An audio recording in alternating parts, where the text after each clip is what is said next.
After that slightly extended break, I returned now, and time to see how much this lasts before everything is destroyed.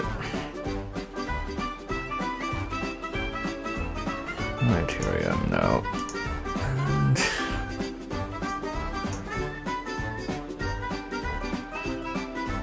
and I guess it's time for me to switch over to this here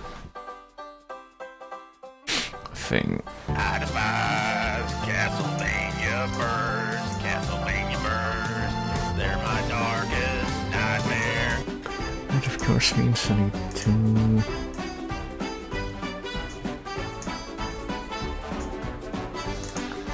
go back to the correct configuration that Authenticator has for this, which should be here. There we go. I'm ending it all with this here bottle of ketchup. Still Can you imagine a world where we're all represented by a font? I think that captures an Oscar for some reason, but probably shouldn't. There we are. Time to imagine a world where we're all represented by a font, except instead of being represented by a font, we're represented by stuff such as this.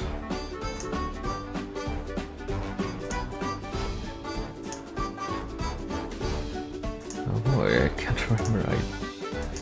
I remember I did some grinding for this because of quests or something, but I can't remember exactly what I did, so this is gonna be fun to figure out. I guess it's time to go back to this game. Oh. Castlevania Marathon, which, boy, I just realized yes, I have, but probably shouldn't be. Alright, so that's not too... damn, too easy break at least. Oh. There we go. Okay, not showtime. Not good anyway. Now it's time for me to recede back into this game, in which I've done a few things. That's right. I think this is actually the last place I saved that.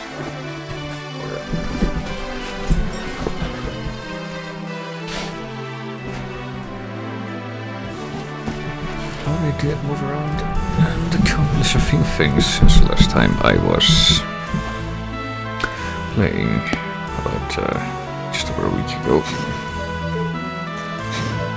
And I need to figure out what I did. Right, I know I was trying to get some of the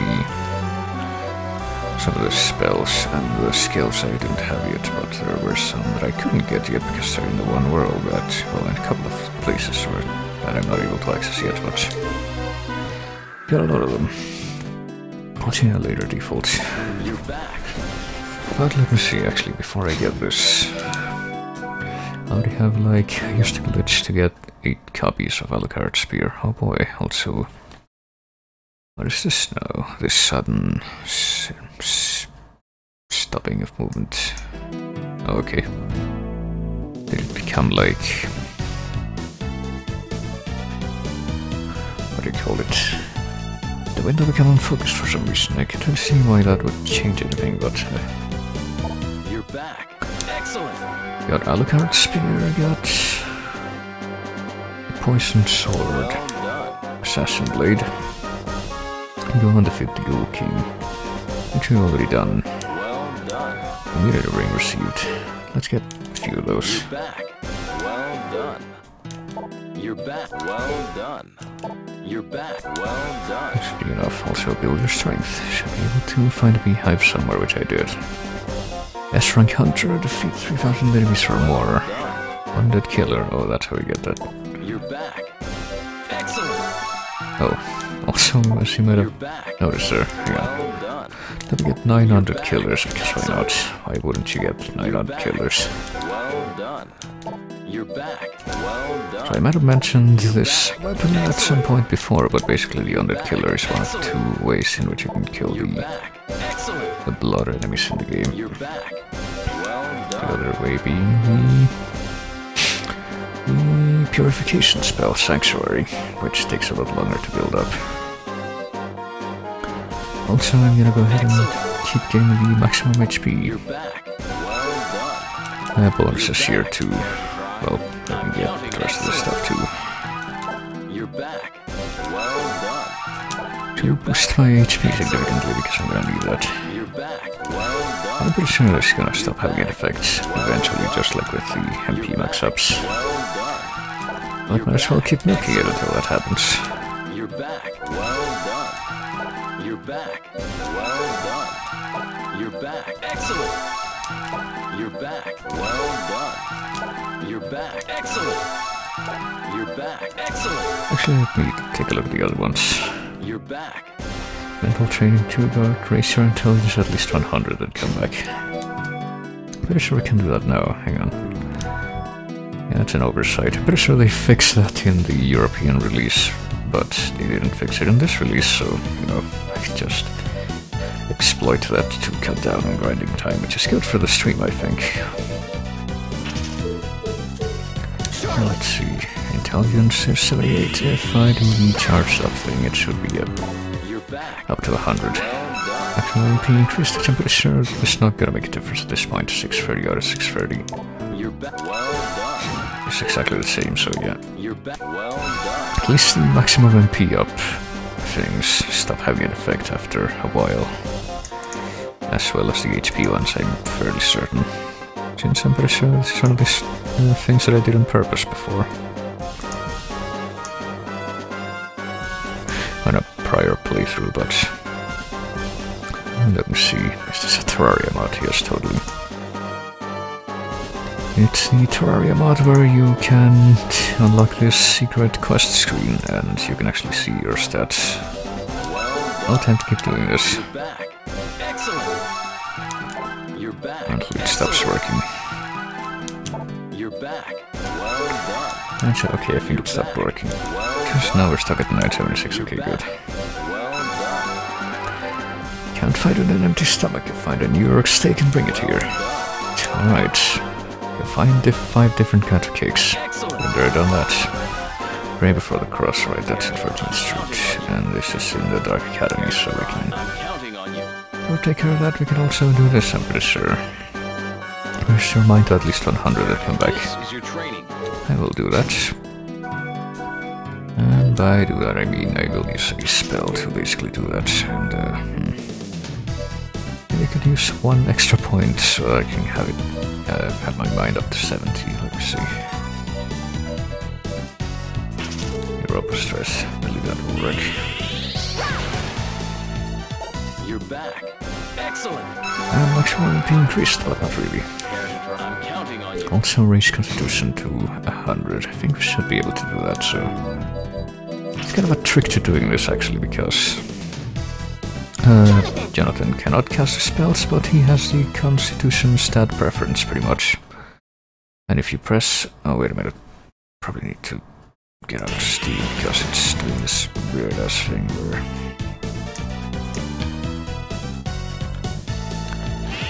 uses the buttons for different things, even though I thought I already configured it not to, but anyway.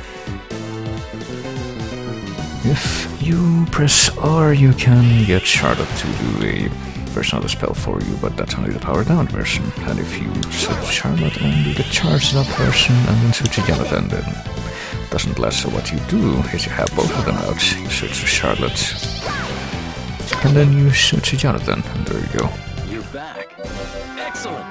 Maximum HP increased. Alright, apparently that was the last one too, so... come back when you have no money. Let me see if I can do that right now. I spend all of my money on stuff like potions, or high potions, or... tonics and high tonics, right, maybe not. Can use some magical tickets though.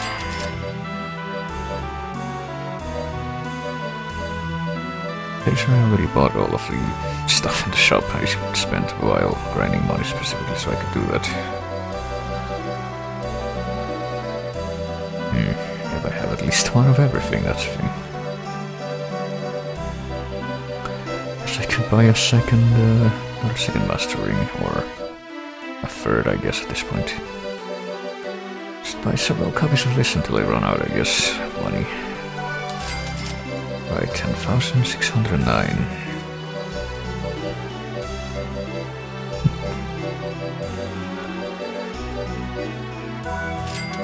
1,109, right. I'll just buy more tailcoats, 709. 109.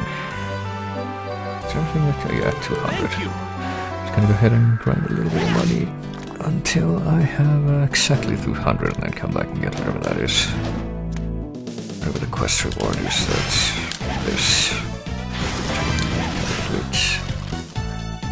I have a thief rings active right now since... Oh yeah, that's something else I did that I almost forgot about. I grinded up the skills that I have so that they're all almost mastered, so all I have to do now is use them a little bit and they should all be mastered, so... Let me go ahead and start that up as well. Let me see. Master ring. I guess we'll put on 2 of those now. And let's see, start with Ricochet Rock. Well, before I do that, I'm gonna get all the gold that I need here. I need 1 blue coin and 3 brown coins. Copper coins, see, I'm playing Terraria. Copper coins, silver coins, and gold coins, and whatever the cheap blue coins are that are only worth 1.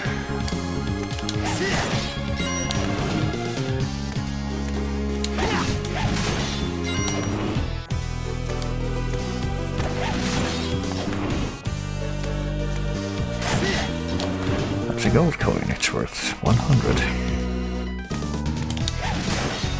Already got 200. So let's just go ahead and kill the guys in here with the rock.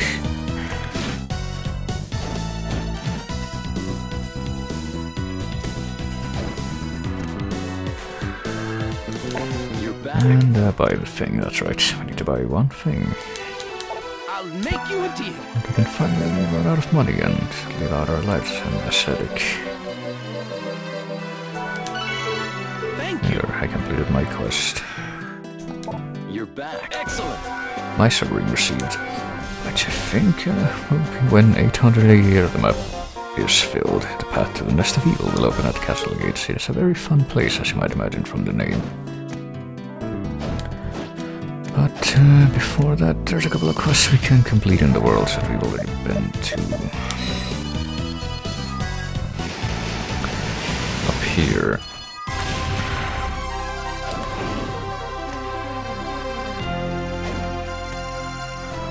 So I'm gonna be completing that first, I guess. One of them is here. You know, the description for one of the quests we have right now, let me see, by the way. Like how many of these I have left to unlock. Apparently 6. There goes that hopes to hear a performance in a classroom in the underworld, which... Well, in a classroom, I guess. Even though the quest is called, A Lonely Stage. Which obviously means, in the underworld, you have to come down here and find the secret room. Well, not a secret room, but a slightly out of the way room. So these 2 Minotaurs, by the way, are like the best grinding spots in the game for SP. And they are what I used to grind the SP that I needed for these things. I haven't finished mastering yet. So let me see. I actually don't remember exactly where I gotta go. I think it might be on the other end of this place. Okay, let's get going, you know. Hey, master the boomerang. It's red now. I think it's slightly larger. Let's see what else we can master. We can master the black knife.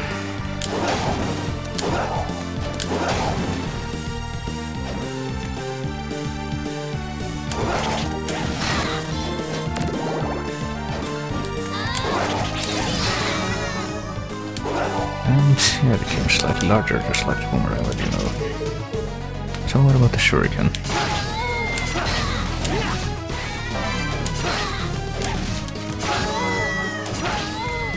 I think they also become slightly larger and we can shoot more at a time. Now what about the discus? Also, this is the place that I'm looking for, I think it is. So we just hold up here, I think. Maybe.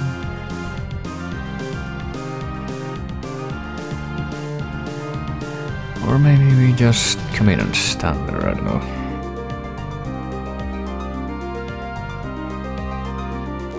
Yeah, there we go.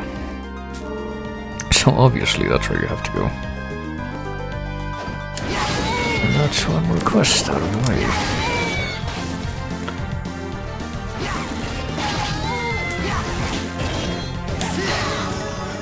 Master the Viscous, which I'll throw to a time now instead of just one.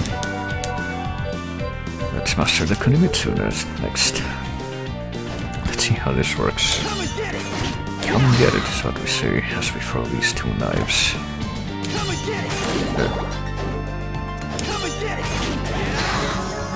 But we just mastered two. Now there's three instead of two. I want the kunai.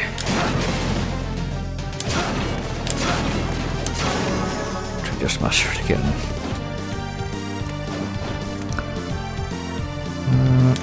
Now there's like 5 instead of 3, I think. What about the paper airplane? Well, it's just a paper airplane right now, but if we master it, it has little kind of characters right now. I don't know what they're supposed to be, but they're there. It's like a little blue man and a red man. So we have crossbow, dart grade, wrecking ball, and aura blast left. Let's see, crossbow, which is actually like a gun with... It shoots fire like that.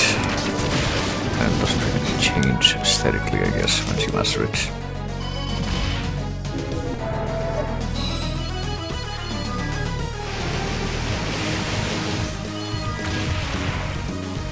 You know, you don't actually need to master all the skills. I just kind of did that because I felt like it. And we don't need to collect all of them though to get the quest that pertains to that, which I don't even know if we've unlocked yet. I don't think we have. When we head over here to 13th Street, we need to head down to where the cross is. Actually, I don't remember where that is. It might be up here. Let me see. Should probably lower the volume a little bit more too. Hang on. There we go. What do I have equipped right now? Oh, it's a dart. Okay. Which does more damage if I hit an enemy right in the middle of their sprite. Vertically, that is. I think that's how that works.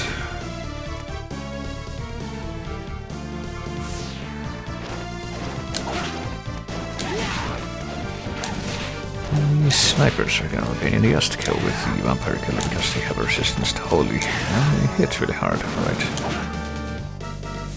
And I'm guessing the dart had some kind of effect, but or not, never mind. I don't really see that even if we hit what you call it. Even if we hit the target in the center, which is kind of disconcerting. Is this where the cross is? Yeah, it is, okay. So there we go, we found the cross. Oh.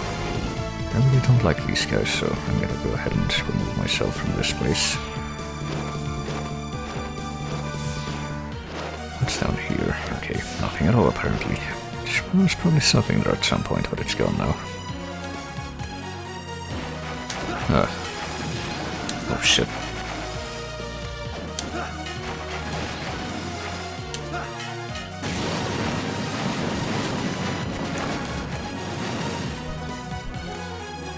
Let's save just because. I know I'm pretty sure the, let's see, the uncompleted quest that we have, the Nest of Evil, is apparently the only uncompleted quest that we have, so let's go back to the place.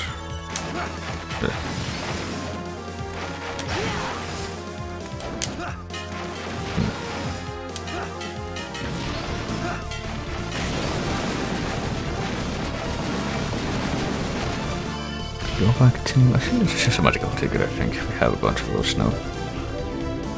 I can only find them.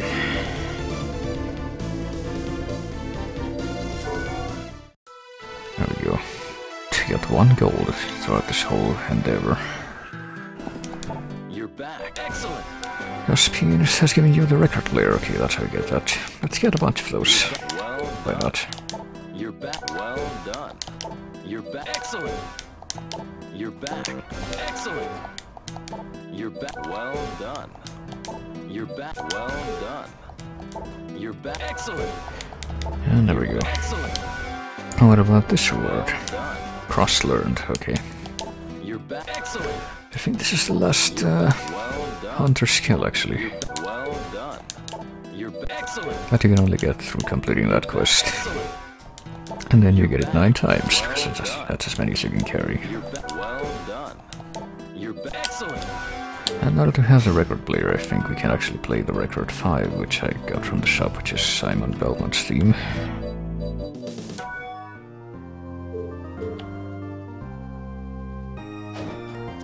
Okay, we can actually replace the background music this way.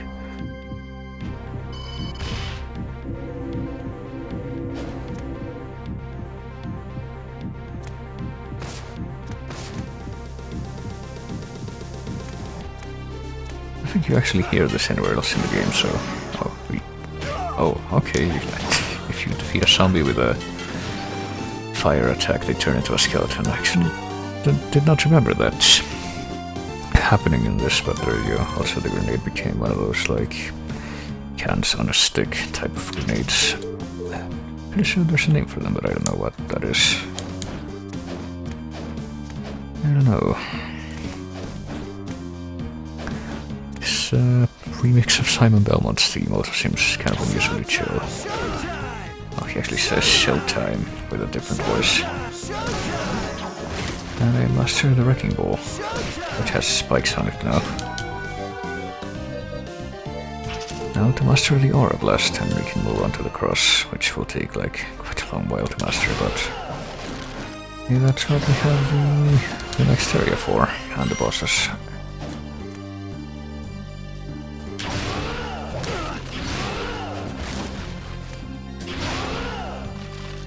Yeah, I think I'm just gonna go ahead and go there now. Go to the final painting world that we pretty much have to actually clear for plot reasons. There is one more painting world, and that's the Nest of Evil, but that's a completely optional area, but I'm gonna do it anyway, because why not? I'm gonna have to explore this next place to actually be able to, you know, access that.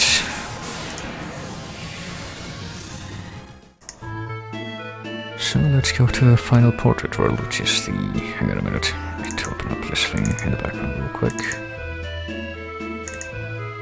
There we go.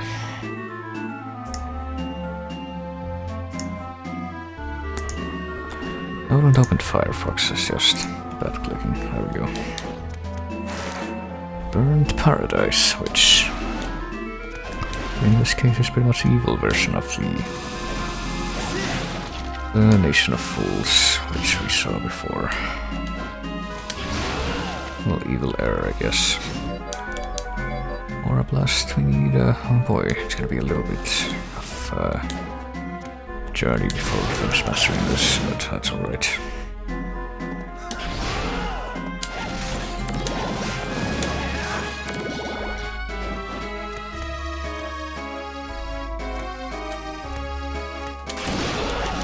Might be it, actually. Yeah, there we go. Which makes the attack slightly better, but now we need to focus on mastering the Cross, which I think is going to take like 2000 SP to master, yeah. It's going to be the priority 1 weapon for trying to level it up in this world. Because we don't need to master all of the skills, but we need to master 3 of them, and this is one of them, so... I hope I can do that in a timely fashion.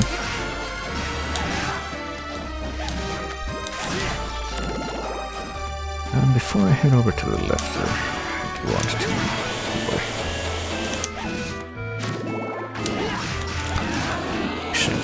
to check something out over to the right.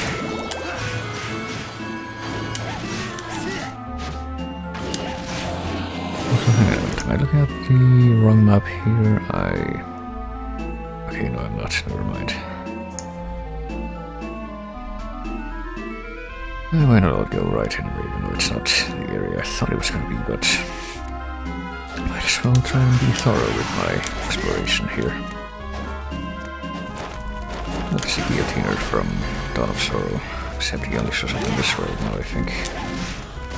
And you can't get his soul or anything, so it's not really much more than an incidental appearance, I guess.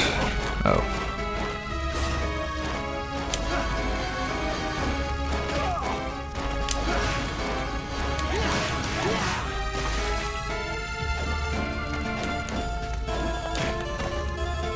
Oh. Well, it's alright. You just need to map out this one square of the map, and then we can go back to the save room and pretend we never run into that thing that many times.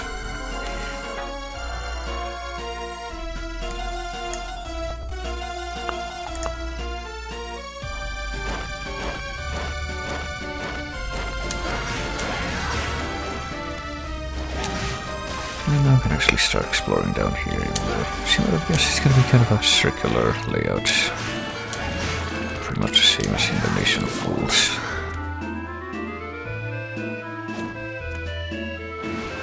And crazy stuff's going to happen with the gravity.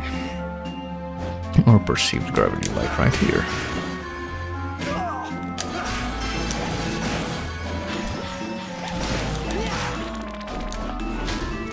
There are also Medusa heads, and there's a reason for that. You know, you might remember the pattern of what the bosses of the other painting worlds in this studio area have been relative to the, you know, the series, I guess. Stuff you might have seen in the past.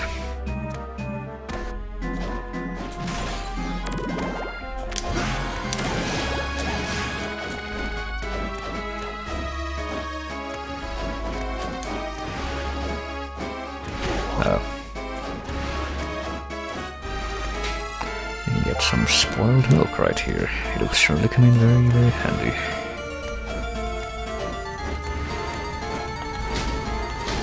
Also get a Bulova, no Great Axe, alright.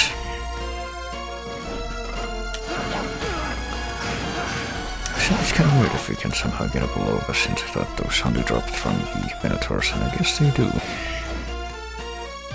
Guess I was not wrong in that front, in that regard. Also double axe armor, oh boy, I forgot that they existed outside of the next nest of evil.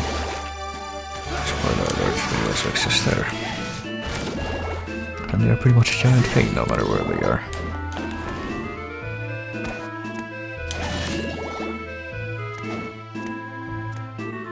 I'm pretty sure there's no like hidden breakable wall passages or anything like that here. Both this map and the other map that's pretty much exactly like it. The Nation of Fools is pretty straightforward in that regard. I think there was like at least one hidden area there, but just figure out where it is through trying to look at the symmetry in the map.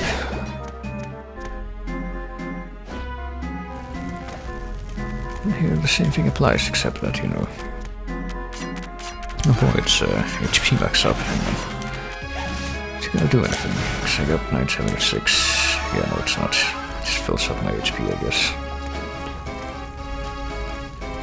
Well, it's not like I really need to go out of my way to find all of them, since I already, you know, maxed out all of them through my abuse of the quest reward glitch.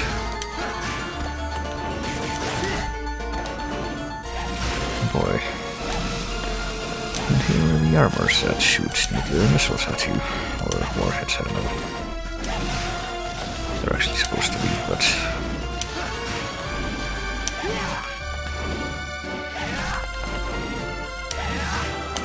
also a bit of a pain to hit this setup, but it works out. How swiftly am I leveling my cross? Alright. I do wonder what I want to have it mastered by the end of this. I really want to have to go out of my way to grind that, which I guess won't really be a problem since I'm going to be doing the Nest of Evil anyway, but you know, I learned my lesson about how good of an idea it is to grind on stream after Eye of Sorrow.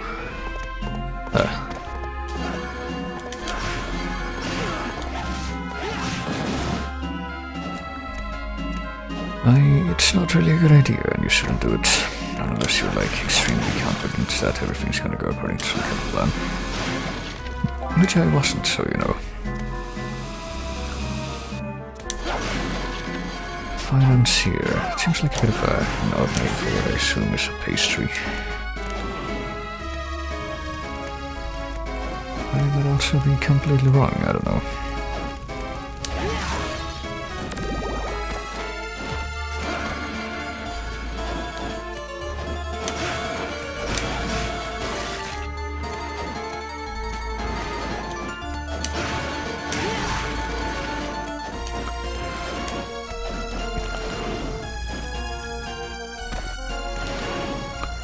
So let's see. Did I miss anything down there? I might have. Let me go check. Well, is it the way forward or is that over here? Oh, it might be the way forward actually. Oh, but I got the Tome of Arms 3 from up here. Which is Volume 3 of an Encyclopedia of Weaponry, and it really looks like this. It's got 2 Morning Stars and a big pike.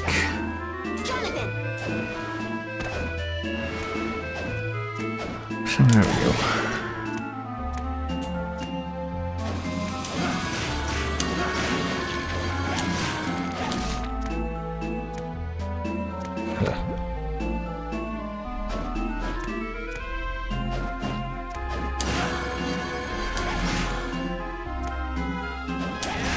There we go.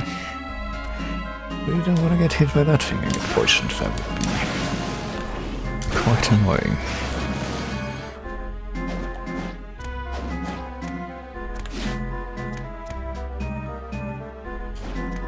So we're almost down to the bottom, it seems. To where the density of the Medusa head is going to intensify, I guess. Not for good reason. Have you figured out what that reason is yet?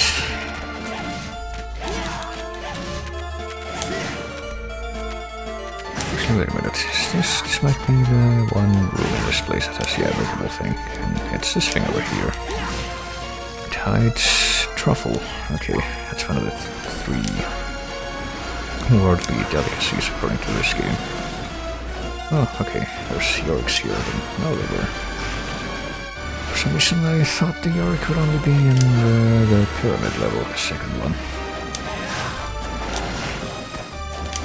I guess that shows what I know. Oh.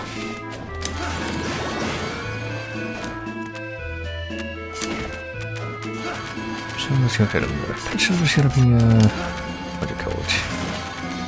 A save room and a warp room somewhere around here, since the boss should be nearby, so we can make use of those to walk back to the beginning of the stage and check out the other way which we have gotten here.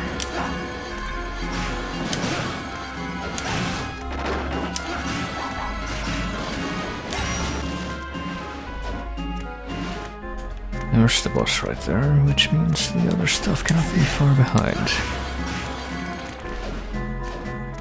There's save room.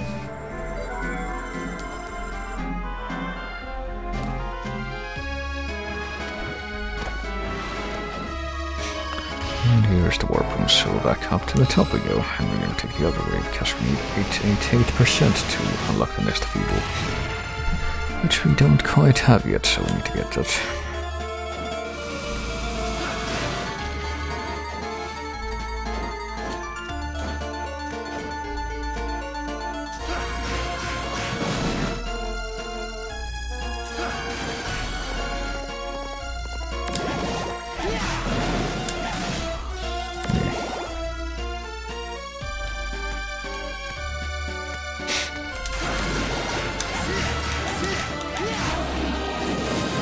How are we doing with the cross? Is it at the halfway point? It is past the halfway point, that's good.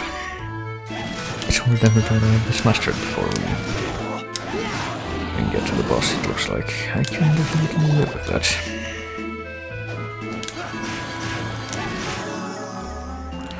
And get the level 48, right, so we're not quite at level 50 yet, which is kind of surprising. I thought that was usually the level that I would be at for the end game. Which I guess I might very well be, given that I'm not exactly quite at the end game yet. Oh boy, here's one more magic spell.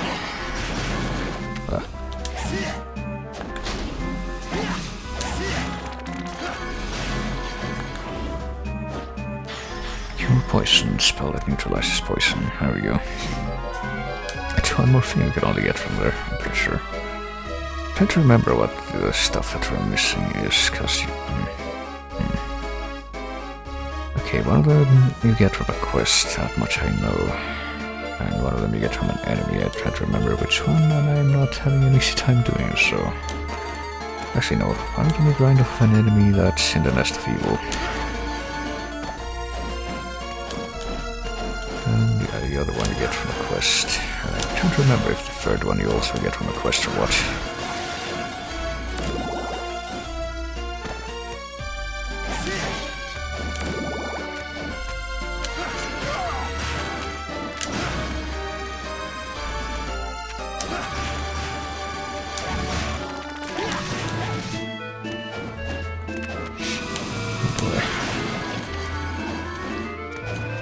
Here are the gold leggings. Something tells me they're still not going to be as good as the samurai leggings, though.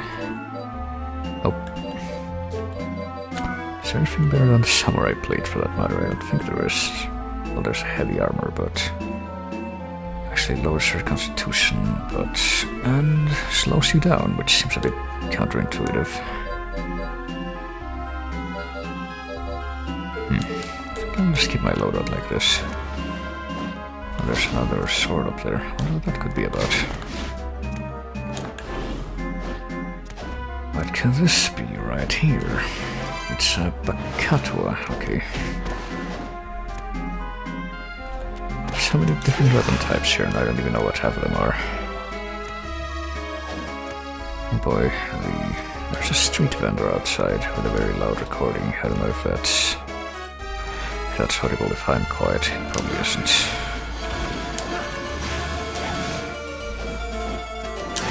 Oh shit, well I finally got poisoned. But that's alright, because we have the cure poison spell. Hang on. Oops, hang on. There we go. And it works even if the other person isn't actually on the screen, that's surprising.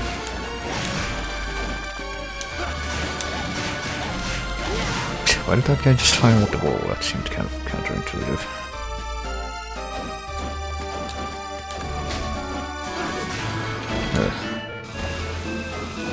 Oh shit.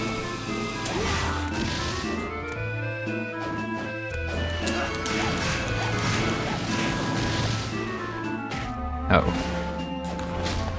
It's really inconvenient placement, but we got the Artemis shoes for our trouble.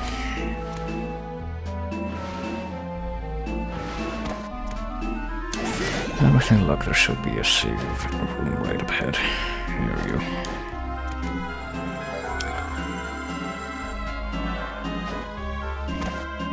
Boy, and the Gorgon. Okay, I thought there's gonna be...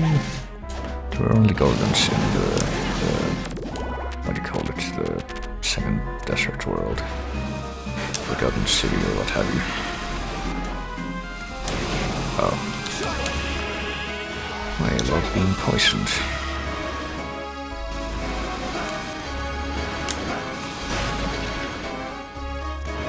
I love vice beetles.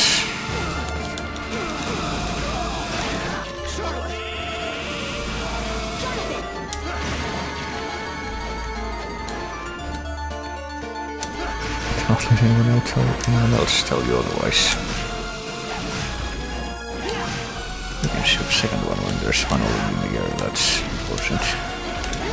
Oh, okay. Might be time to use the heal spell, hang on. Think about you know, we have a healer.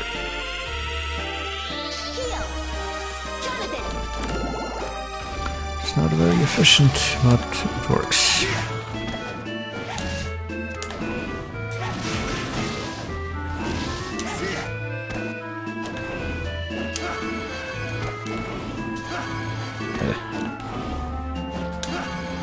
Come on. Please shoot this guy, there we go.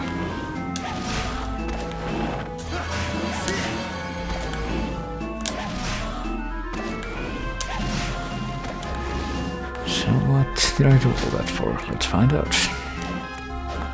Well, there's one part of the geography of this level that is different from the Nation of Fools, and that's the fact that you can't go in the center in this one.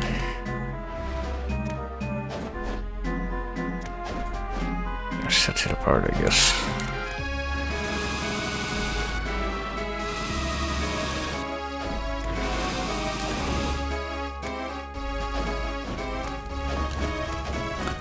Also, at this point I realized that there was one little square down there that I had not at all visited yet, down here. And apparently I need to, so here we go.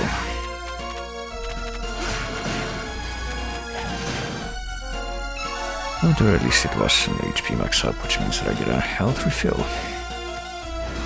Kind of a welcome thing when there's this much crowd trying to kill you. And succeeding in parts. Oh boy. This little treachery such as that. I don't know, trickery more than treachery. Lux armor only has less than 100 HP, alright. There is that saving grace at least, right? We're not quite at 888 yet, but any luck we soon should be. It's pretty much our last chance to do so, I think.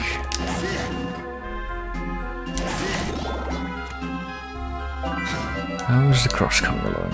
1732. Alright, we might have to fight the boss with it and use the boss's SP as a final step in maxing that out. That might be the case. But I don't know.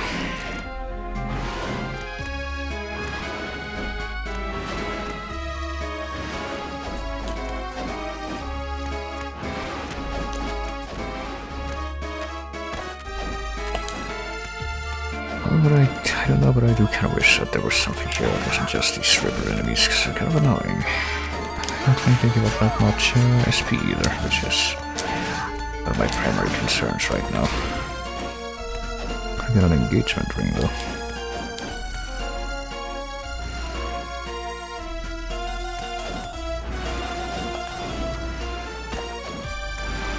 I guess that's all we needed to get from here, because I don't see anything else.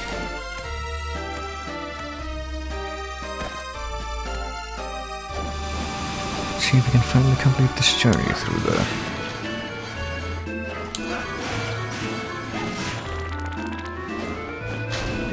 circus land.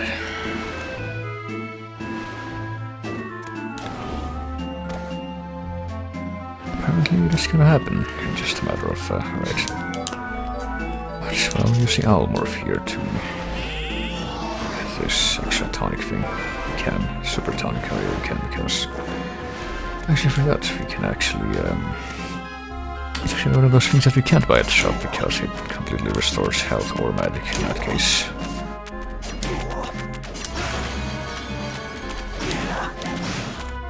So the only way we can get those is by finding them lying around like that. It's just a tiny bit disconcerting, but sensible enough, alright. So the cross is not maxed out yet, but that's alright, because I can max it out with the boss here, I'm pretty sure.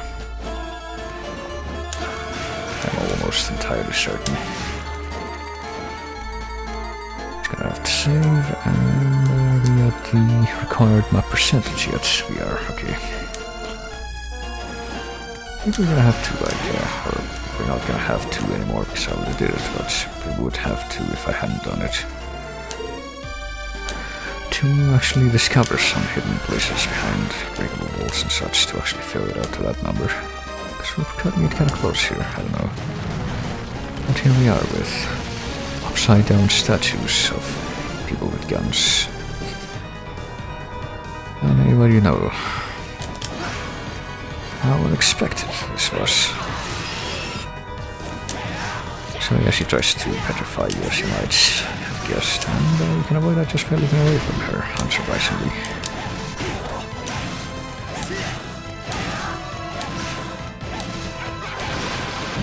makes tons of Medusa heads using her hair. Guess we just saw the creation process. What might not be so obvious is how she turns her hand into a snake. Well, when she does this.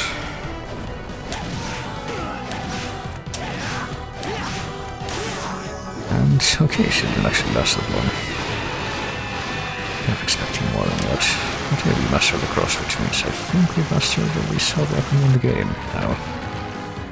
Every skill. If we go by in-game terminology. Yep, I think so. We still need to collect some more spells, and some of the dual crosses, which... Maybe we get one of those from a quest in one of them. We get the other one by completing the Nest of Evil. I think that's how that works. Here we got the Jet Black Whip. I'm guessing that has like dark element. But with this painting complete, we've pretty much completed all of the extra painting worlds. Which means we can go fight Browner now if you want, and I will. But before I do that, I'm going to go back to the quest place and see how that has changed. Getting us has changed at least a little bit. There are like 6 quests left to unlock. But I hope at least a few of those are there now that weren't there before, and apparently I am wrong. Alright. Well done. The path to the Nest of Evil is open. Let's open it again. Excellent. Right. Oh, okay. Apparently by completing that, we unlock the rest of these. Defeat 100 different kind of enemies. I can do that. I've done that actually.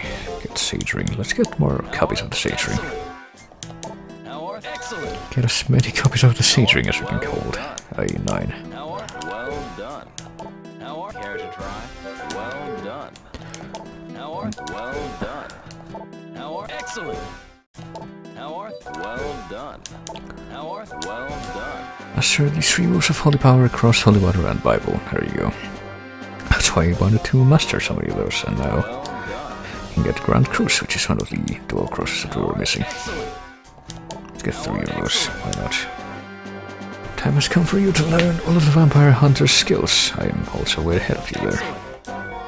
You get the Stellar Sword, oh boy, which has a very stellar special move, if I recall. Should try it out soon. Right after I get 9 copies of it, that is.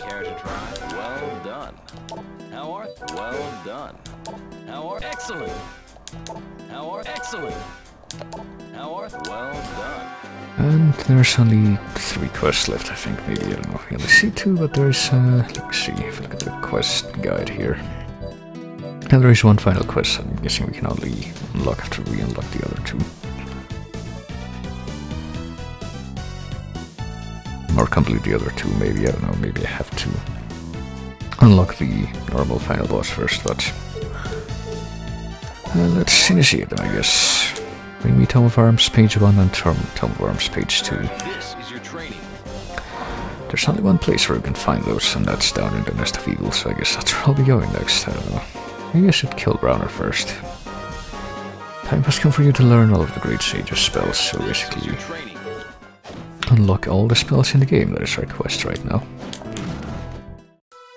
And, well, let me see. I'm gonna have to save and then... yeah, I'm gonna go kill Browner now, I guess. Not much of a point to not doing that. Might as well show off the Grand Cruise to the secret technique of the Belmont family that... does that, okay. It's not what I thought that was gonna be, but that's like the dual cross from... not dual cross, item crash from Rondo, I think. And I think you can also do in Symphony. So let's save. I guess we might be able to use that in this next fight. Because we're gonna be using the Vampire Killer to kill us a vampire. Surprisingly.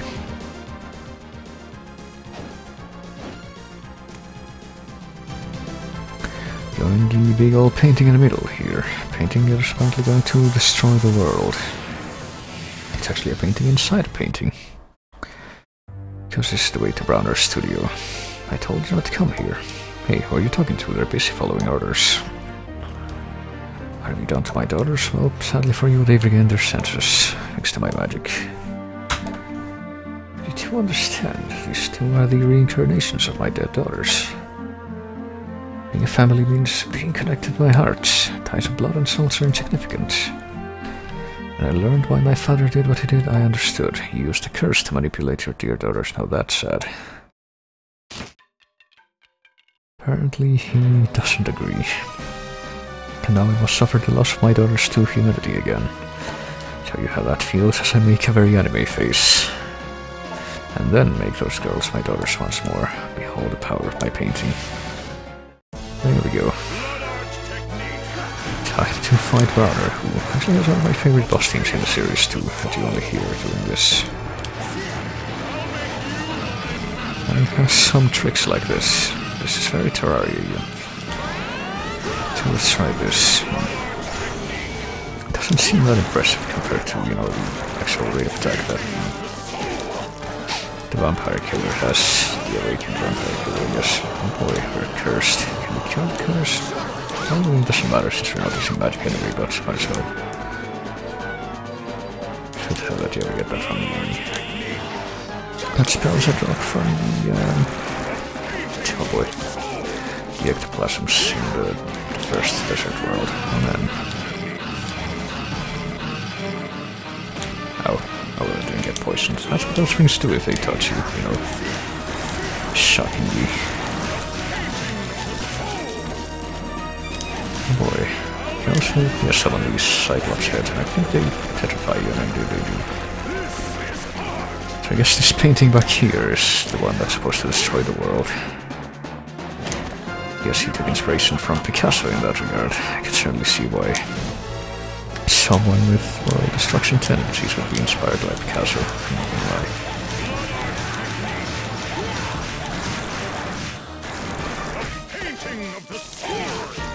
Or perhaps the other way around, I don't know. Oh boy. Okay, actually knocked him back, I forgot about that. To stop them from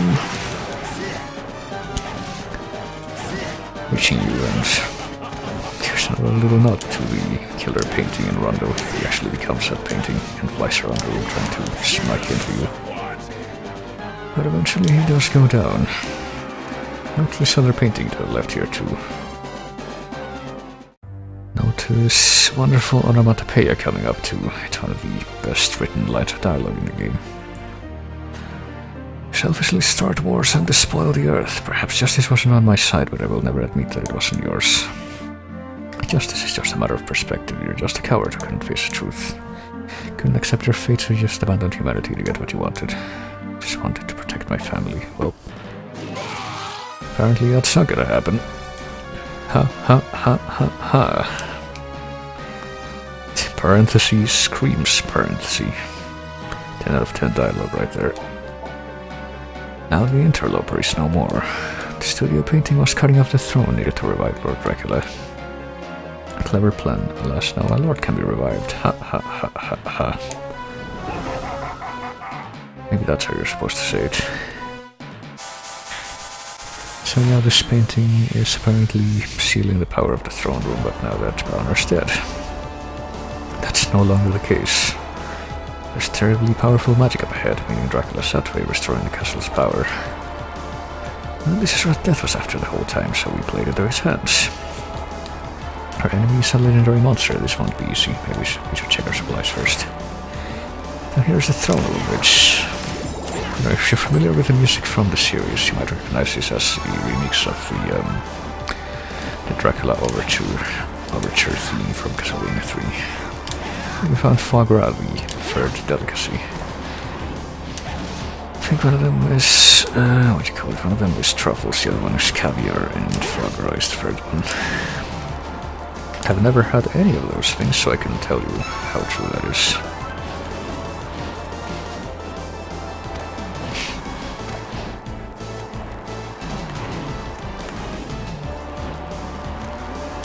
But this is actually one of the, like, the optimal place in the game for grinding money if you have the gold ring, which surprisingly you can only get from the Nest of Evil. I say surprisingly with sarcasm. I don't know if I communicated that effectively. But, you know, shockingly here we got another thing which can become a trend in these games, where just before you go into the final boss room with Dracula, you can break the ceiling and find secret stuff. Must be, I think, Saints Rondo, I guess. That's kind of the one that initiated that. Maybe Chronicles? No, I don't think Chronicles did that, actually. But, more importantly, we got Speed Up, which speeds up our movements. So this is the gotta go fast spell that I can get in the game.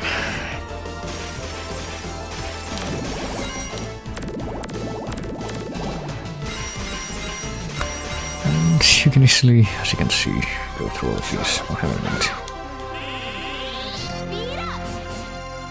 Is that faster than the on-chart speed up? I don't know. But hey, we could go kill Dracula right now, and I'm pretty sure we wouldn't have too much trouble with that. Nice. But also, thanks for the follow, Drifter J. What's going on? Before we do that, I'm gonna go ahead and talk to Mr. Questman again, Eric. His power, has Dracula been revived? Afraid so. Oh well. Browner was sealing Dracula away, so when we destroyed him. Then Browner's seals would be easily broken by Dracula's power, and yet, well, perhaps Dracula still hasn't revived completely, that's why. Our only choice is to defeat him, and I prefer the easiest way to do that. So there you go. Don't do anything foolish, only get killed after the battle. You know, follow your father's example. Alright, does Vincent have anything to say? He does. Is it true that Dracula has been revived? Yeah, it's true. What do we do? Well, we'll be alright, we handle it somehow, no problem. So that's pretty much become his catchphrase at this point. In case you hadn't caught wind of that yet. So now we don't have time to go after Dracula though, because we gotta check out the Nest of Evil that's opened up at the castle gates. Down here.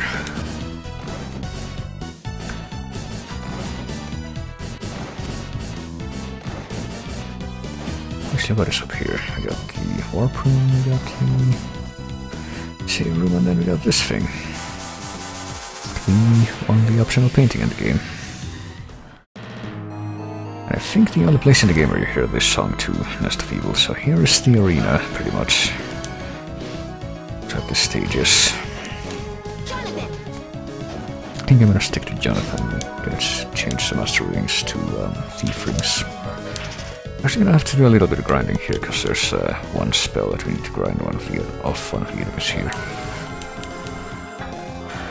Charlotte wearing the thief rings also, yes. Pretty sure she's gonna have to be the one who does the grinding, because I think she has a higher base luck stat. I don't know. She does. I think she has more luck boosting equipment, so there's that, but anyway. Let's check this place out. It looks a lot like the ceremonial room in the background, at least. Looks a lot like the ceremonial room in Circle of the Moon. Not sure if that's supposed to be like an intentional art or what, but hey. Got some enemies that don't show up anywhere else in the game. And a lot of them, as you might notice, are recycled from other Castlevania games. Like these guys. Well, there's one demon that shows up in the 13th Street, but he's in like a secret breakable area. I don't really know how to count that.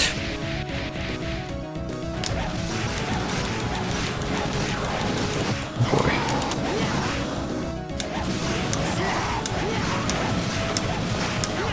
So this is kind of a challenge stage, but it's kind of relaxed for the most part, because it's just killing a bunch of enemies on each screen, and then go through 3 screens, then you go down a level, and then you go back the other way. And however, at the end of which every so often screens that you travel, there is a little surprise that you will find. Which is another testament to how much of a tendency they have to recycle enemies between games. But we'll see what I mean in just a moment. I'll go final guard. Let's just do this, you know, the usual. The proper way to do this is to do this. There we go.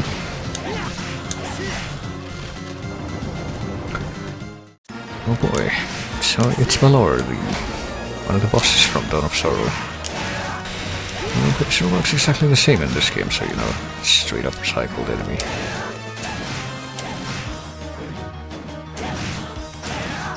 Dawn of Sorrow and Aria of Sorrow too, but in that game, Aria of Sorrow, that is, he had a different design. And you know, it was a Game Boy Advance game, so it's not like they could have just copied and pasted it. Maybe they could have, but not to this extent. So you have a resistance to my holy element. Hang on, let me try Jet Black Whip. And maybe he has a resistance to everything, I don't know. Let me try like raw strength weapon, like maybe the Golden Axe, or maybe the Alucard Spear. I should have that here. Yeah, this works better.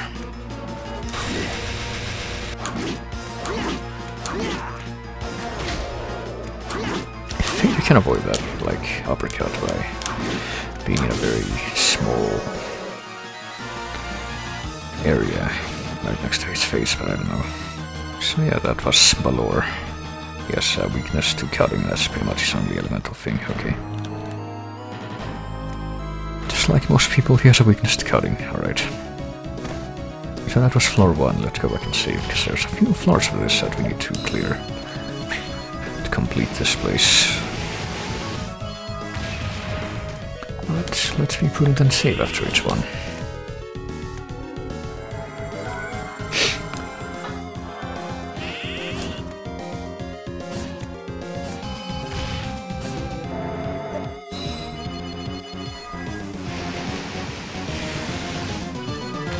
And switch back to the other weapon. It's something that's very subtle right now, but it will probably become more evident as we proceed, is that the tempo for the music becomes slightly faster as we get deeper into this place. Also, we're not quite at level 50 yet, but we're getting there. Oh boy.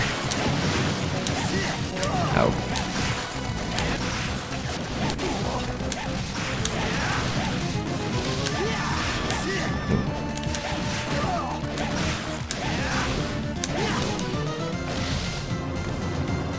Pretty sure knocking back the Buster Armor's missile thing warhead does more damage than just a normal weapon hit, oh boy.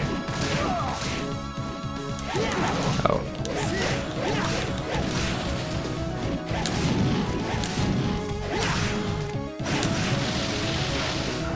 There we go. Oh boy, and there's some skeleton blazes who exist in much greater number here than they do in the 13th Street, which is the only other place where they appear. Well, one of them appears, only one.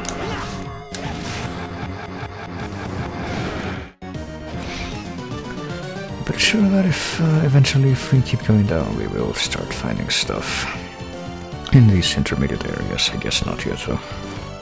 But stuff that we need for one of the quests that we have left. If you've been paying attention, you might know what that is what I'm talking about.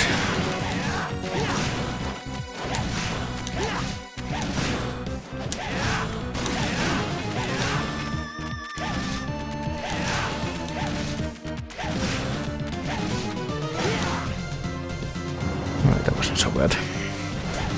Oh boy, it's my best friend, the Iron Golem. Who's not quite as difficult to defeat as he was in both Aria and Dawn of Sorrow, but still pretty hardy.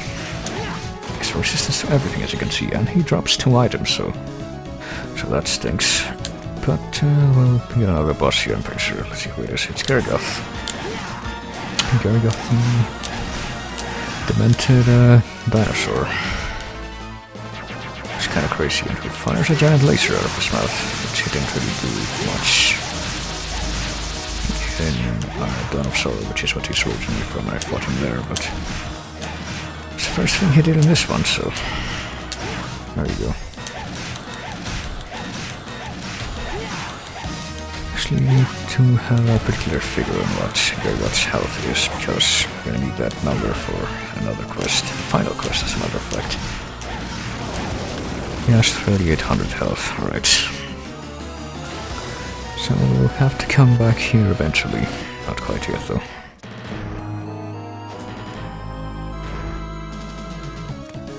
Okay, I think now it's starting to become a little bit more evident how the music speeds up.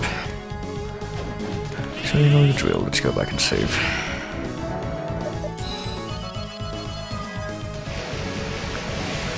I hope I don't have to dig into my secret potion reservoir for this, but there is one particular part I'm thinking of where I'm probably gonna have to do that, but that's alright. That's what it's there for, after all. It's totally not one of those things that that's not supposed to be in the game, but they left it in through an oversight, probably. Debug, I would guess. So yeah, the music's getting faster. You can actually hear that more clearly now. Let's see what we got on this floor. We got lesser demons and skeleton and gardeners, which I'm pretty sure didn't show up in any other part of this game. They showed up in Dawn of Sorrow first, though. I think they actually say something too when they throw stuff, but I can't hear it over the music. Skeleton farmers, that's what they're called. Boy, and Alistor.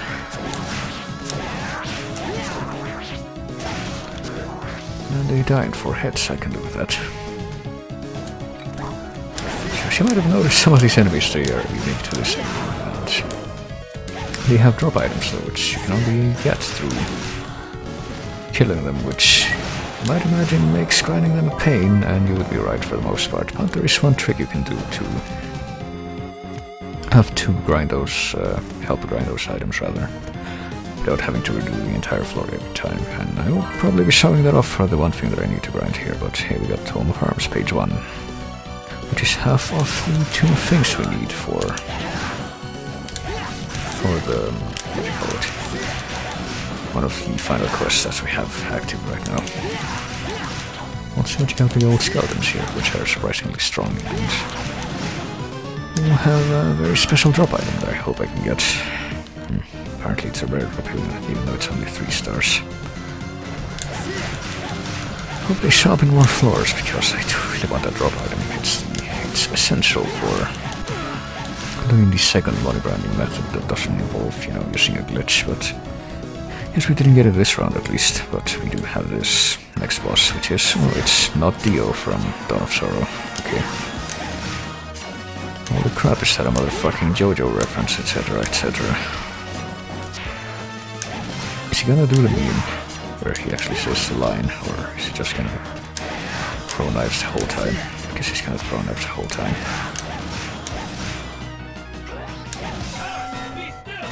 Okay, never mind. I forgot they actually dubbed everything here, so to the English, even the stuff that was originally Japanese. So now he says time be still or something instead of Tokyo Tomari, which is the Dio line.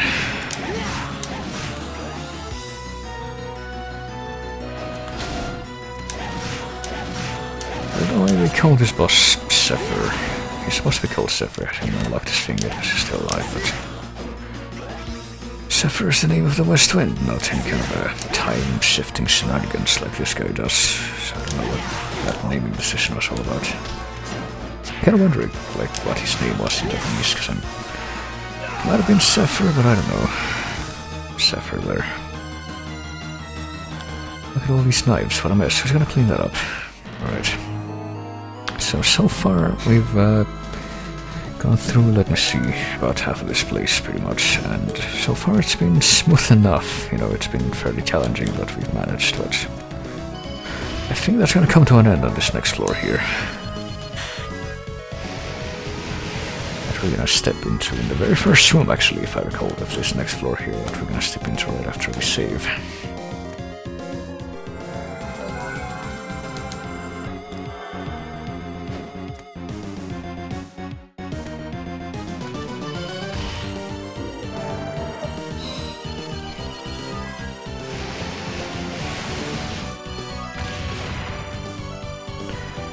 Definitely see how the music gets faster now. Alright, so if I'm right, this is where these... Okay, never mind, it's not here, not yet.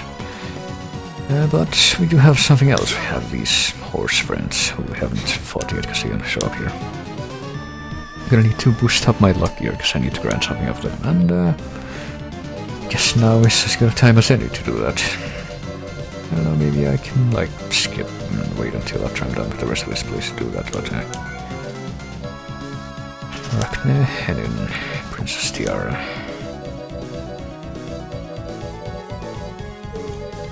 What about royal sandals? Glass shoes are currently better for luck. So we get our luck up to 100, I guess. Well, upwards of 100, really. 3 free, yeah, we're gonna need that. And luck boost, of course. Luck boost with, I don't know, maybe I should do luck boost with you know, I don't know. Maybe I should wait.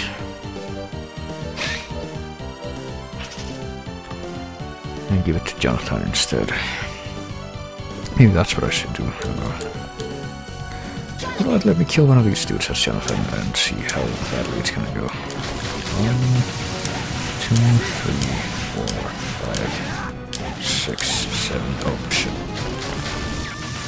8, 9, 10, 11, 12, 13 hits it takes to kill them. Oh, cool, we got record 4, which is half of what we wanted to get from that guy. Enthusiast, so... Okay, 11, 12 hits. So here's the thing. I think there might be a couple more of those guys, but what I want to do is grind the other thing that they drop. So you might imagine at this point I have no choice but to like maybe use an escape ticket, but that would be expensive to keep that up. But if I don't have that, my only choice would be to either reset and enter the room again, or to go through the entire floor in their war back. But what you don't know is that I can use the suspend function to interrupt the game. And when I load back into the game, this guy's back to life, and I also kept the record of me having killed him once and gotten the stuff, so I don't even have to worry about losing that. 5, 6, 7, 8, 9, 10, 11. And now let's see if I can deliver the final blow with Charlotte. Which does not help, alright, but...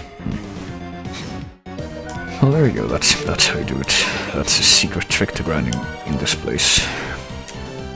So, just bear with me. You know what, let me load up with the Japanese audio, why not? Let's see if anything's different. 1, 2... 3, 4, 5, 6, 7, 8, 9, 10, 11, 12, 13. Okay, 13 hits, that's how many it takes to kill him. Shadow 2. Right.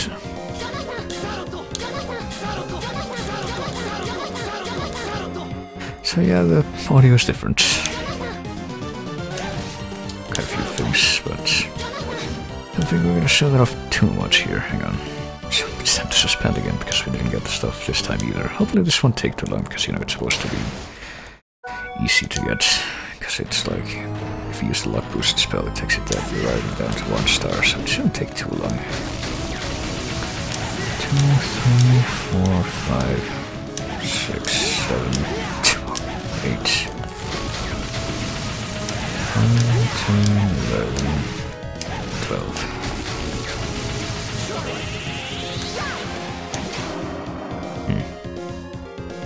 Oh darn, okay.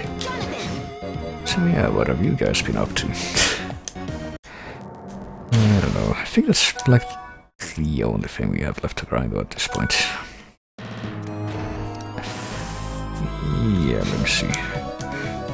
Just let me see, we need to grind the Sword spell, I think, what the spell that we're trying to get from that guy is called, and then the last one, which is called Cositus, we get that from the final quest. So yeah, this should be the final piece of grinding that I need to do. A bit of grinding, I guess. But I need to do this particular playthrough. Right. Looks... 7, 8, 9, 10, 11, 12. I'll get a second record. What record is that actually? Let me check that out. It's record 4, which is labeled as what? Iron Blue Intention. So the 13th Street theme. Which, as you may or may not know, because I showed this off the last time I streamed this, is remixed from the level 4 song in Castlevania Bloodlines for the Genesis. But I didn't get it either, so it's time to keep doing this.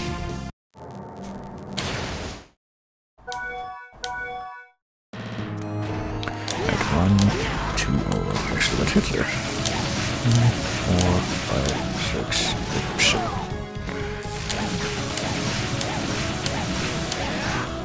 Hope I counted right.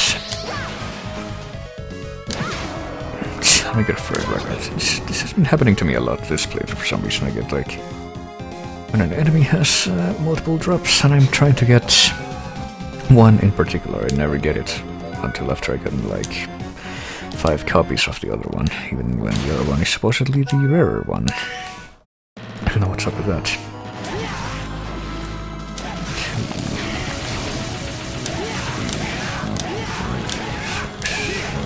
8, okay there.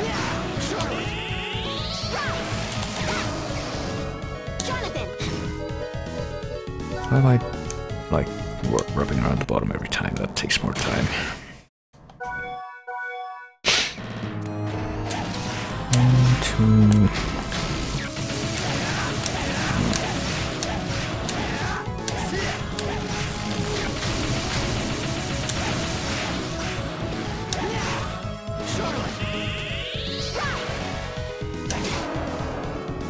Oh boy, so yeah.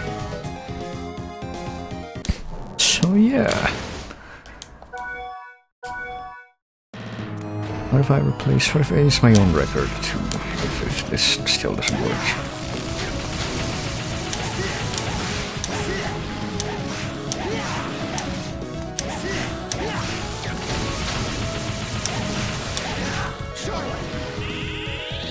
Oh boy. Ow.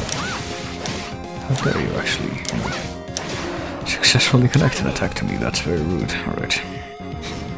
So since it still doesn't work, I might actually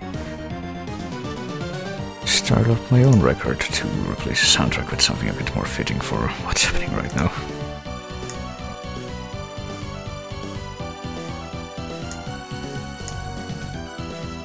Oh boy. Can't like, I don't think I can adjust the sound easily here, so I'll just do this. Why can you feel it, Mr. Krabs?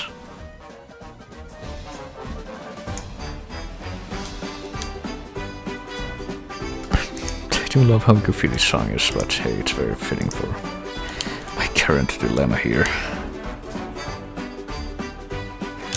1, 2, 3, 4, 5, 6, 9, 10, 11, 12. I leveled up. For this guy, he still hasn't dropped what I'm looking for.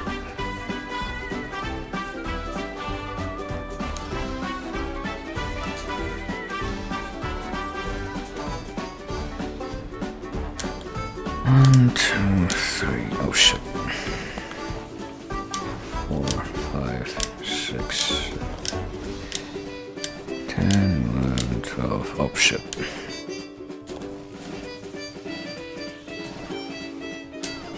Finally, okay, Thor's Bellow, an ancient lightning spell that creates a ball of lightning. Let me just end this riff here and then... Okay, there we go. Now I will return the volume to normal and we can continue on.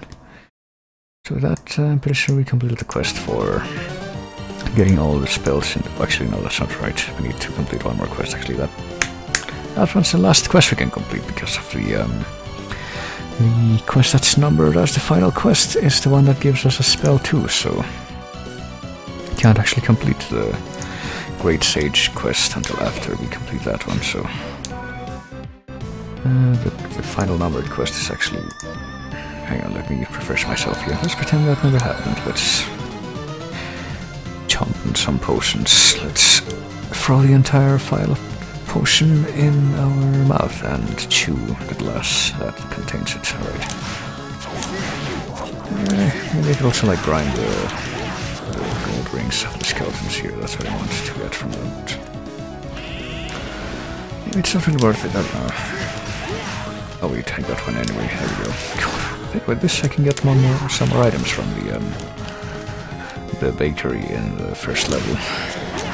And I can also do the second one grinding method, which I don't even know if it's... I don't think it's even gonna be, you know, necessary at this point, because I already have everything I could possibly need. So watch me beat the game by cheating its core mechanics there. Okay.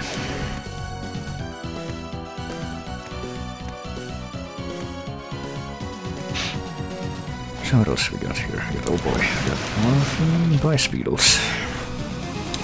My favorite friends. Alright. That's all of them? I have to assume that's all of them. Alright then. That was difficult. So who's the boss of this floor? It's Agony also from Dawn of Sorrow. Are you noticing a pattern here? Have any kind of ice weapon? I don't know. There's a weapon, a sword you can get called Rahav's Frost. But I guess I don't have it yet. I only have the Stellar Sword though, which... This has a special that I kind of wanted to try out, but I guess... Really, it's really only good if you have like... Try the Holy Claymore, actually haven't had that for a while, I haven't even used it yet. The special for the Stellar Sword is only good if there's like multiple weak enemies on the screen, not if there's one big boss like this. And it also ties into another Metroidvania that I played on the stream as part of the marathon.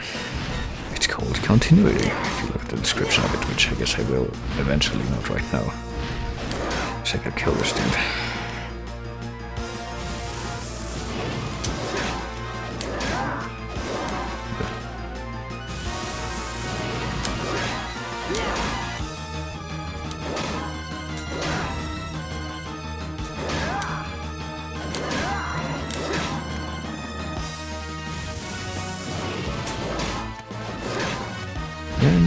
Can't see the continuity. I don't know if I was finishing that thought. Or if I had finished it and I just thought I hadn't in my mind, I don't know. I figured out that I'm better communicating my intentions on a whim like that. I'm really bad at explaining my thought process too, that's also a thing with me. Okay, I killed him. Didn't even level up or anything, just killed. Did get quite a bit of experience from that anyway, so that's another floor clear, I guess.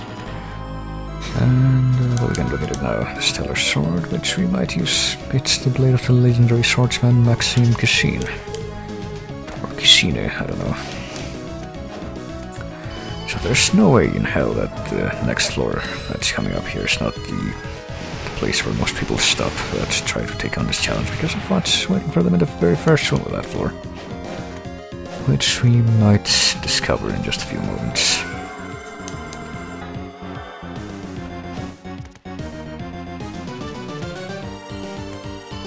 So let's go.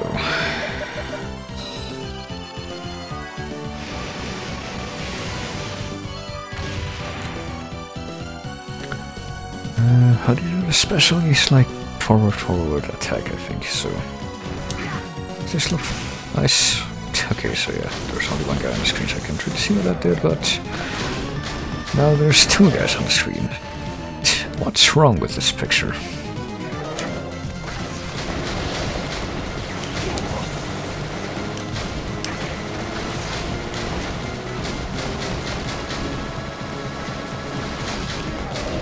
Boy.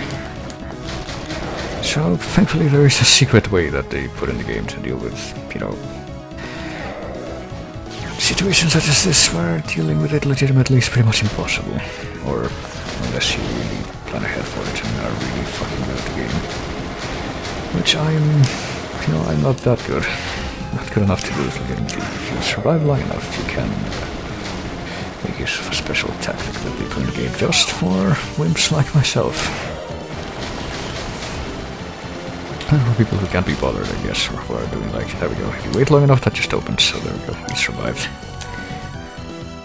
Stellar sword, okay, let's see if it works better in this room. There.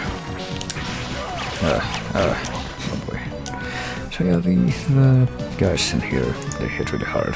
So let me reach into my inexhaustible bucket of potions and equip my normal whip again. Vampire killer.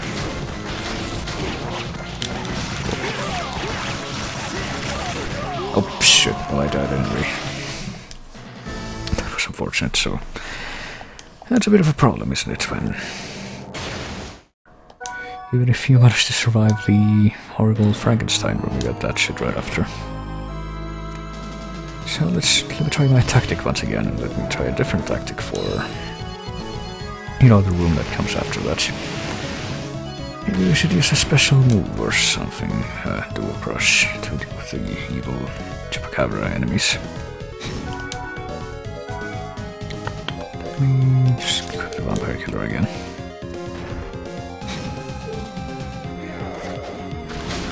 Now let me see if I can survive this semi-legitimately again. I not use any cheats or save states or any kind of stuff like that.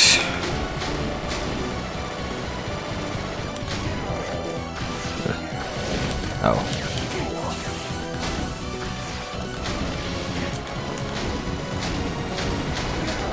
Oh. I'm also gonna use my inexhaustible bucket of potions after I somehow manage to survive this room, but until then I'm gonna leave my success up to chance. Not pre-decided as most things have been. Oh boy, I'm gonna die, aren't I? One more missile hit and I'm dead. Or one of those. Okay, yeah, no, screw it. I don't want to spend too much time here, so I'm just gonna use my secret potion stash. So how much time was left until the door opened when I decided to call it I'm not gonna make it? It's not very, but still. So what are we gonna do here? Let me see. 1,000 blades. Let's try that, I guess. Yeah, this works out. It works out really well, actually. That peking duck has a drop from those guys.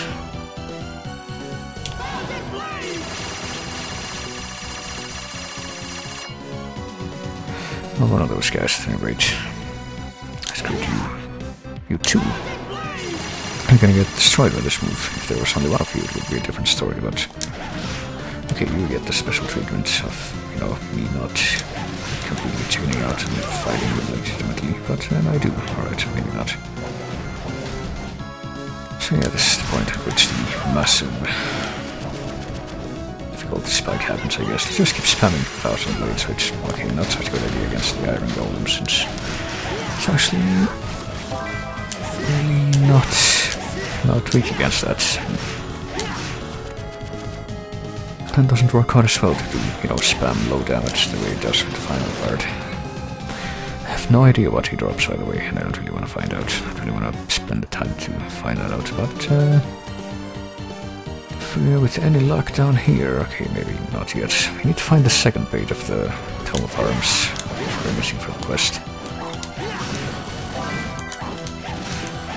Okay, we're getting a bunch of card drops from these guys. I don't need anymore. Oh boy. Screw it. This is the button I press when I see a room layout that I don't like. I already got spicy shrimp from the rippers. And I think, let me go ahead and use my potion bucket again, because I think this next boss is actually kind of tricky. It's a boss from... Okay, never mind. It's not the boss I thought it was going to be, but it's a terrible boss regardless. So we're gonna want a couple of spells for this. We're gonna want a spell called Clear Skies, I think. There it is.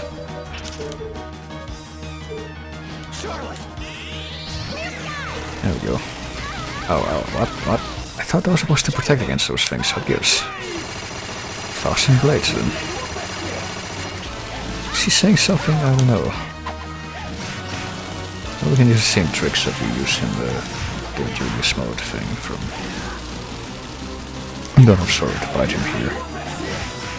He's saying something that I can't tell what, oh boy. And yeah, seems like he's even more aggressive than he was in Dawn of Sorrow. So I'm just gonna be shameless about using this, screw it. I don't want to deal with this, I don't. Fortissimo is what he's saying. Play you a Requiem? Something like that. Fortissimo, okay. Yeah, fuck this, I'm just gonna keep using this. You can see what I'm left to deal with otherwise. I'm so sure that the spell would work, the Clear Sky spell would work against him, but I guess not. I really don't know why, because it really should. Oh, hang on. I went into the menu for a reason. I forgot about that momentarily. Oh, hey, you dropped the record. I was actually thinking maybe I would want to use the luck boost spell just before he died to fish for that, but I guess it wasn't necessary. So what record is record 3 in search of the secret spell? It's a Forgotten City theme. It's not really worth it for that, you know. That horrible boss fight. But hey, we made it past the room to Frankenstein monsters, so shouldn't be that much left of this place at this rate. There's only like 20% left, so probably one more floor and then the thing that's at the end, which is a very spooky surprise. The worst enemy you will ever fight is at the bottom of this place. Fitting challenge. Alright, so before we do anything else, let's save and then we go back to what I assume is the final full room floor of rooms. That's probably what I should have said, okay. As the music keeps getting faster and faster, alright. Avoid some enthusiasm again, but this time he's accompanied by Rapala, so not to be as efficient to run off in this room. It's not like I'm grinding anymore since I already have both of his drops, so it doesn't really matter. See what we got here to... Oh, it's one of these fuckers, that's great. Oh. These cheap shots. There we go. There's gonna be another one, yeah, of course there is. Oh no. Okay, kill them regardless. And then, a bunch of old axe armors. I don't really feel good about this. This is like... Rondo difficulty all over again. It's kind of funny I should say that, you know, I keep making references to... Or pointing out the references to Rondo that are being made, rather. And, it actually ties into one of the bonus modes that this has. But, we got the Toll of Arms page 2 finally. We found both of the pages that were missing for that. But we still need to get through the rest of this floor, which has a wyvern hallway. And another terrible cave troll.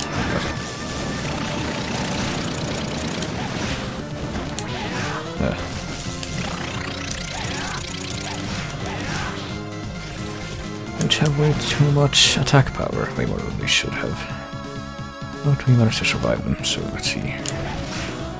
Oh, it's our old friend Malthus Karasaman. It's kind of a joke at this point, I don't know why we put this in this room.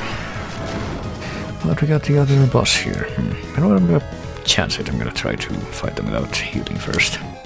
I save them because look who it is. Since they show up, that is.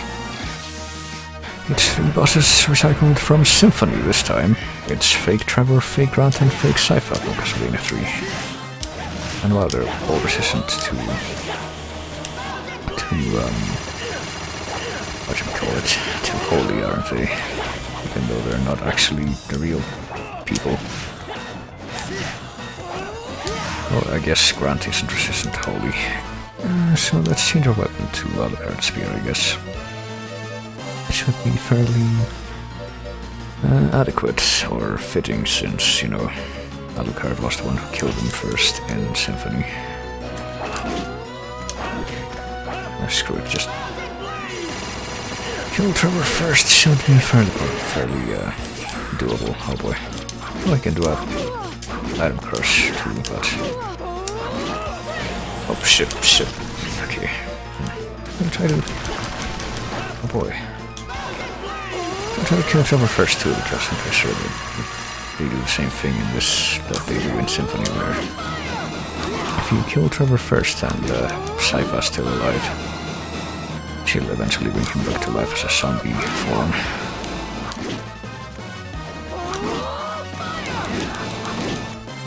Well, she doesn't care about Grant, which is kind of sad. She's just kind of standing there or flying there and shooting fire, though. In a straight ahead stream that doesn't hit me at all because she's too high up.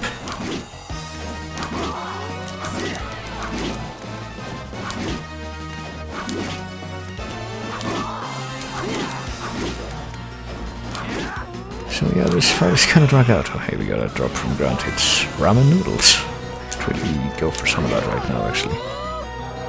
Okay, yeah, he's just bringing Trevor back as a zombie, which dies immediately.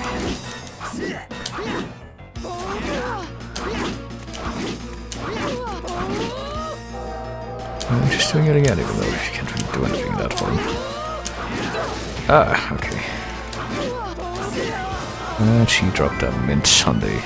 So we all dropped something, I'm pretty sure, but I don't think we got Trevor's drop, but that's alright. We made it to the end, I'm pretty sure. Yeah, we got another warp room, another save room, which we will use immediately, and then the ultimate enemy. Are you ready to see who the master of this terrible place is? The one that we shall have the most difficulty defeating. Let's go together, actually. We're gonna need assistance in this one. Can we defeat ourselves? I don't know, because we're just as strong as we would be, and well... What we actually do less damage to ourselves. I don't know if...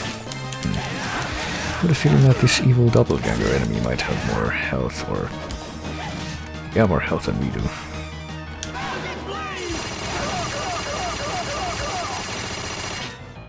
So I don't know, let's see if I can cheese him with Fasten Blades, actually. That might be possible, but that's not the...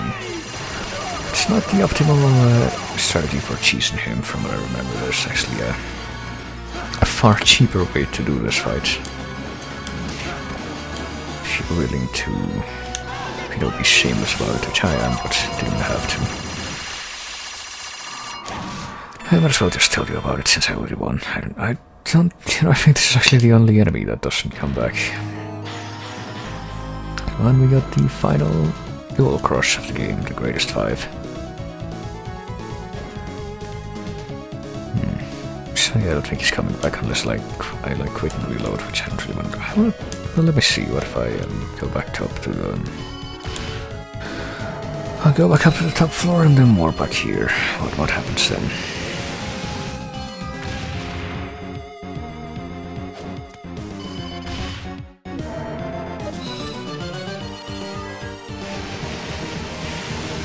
What will I see if I do that?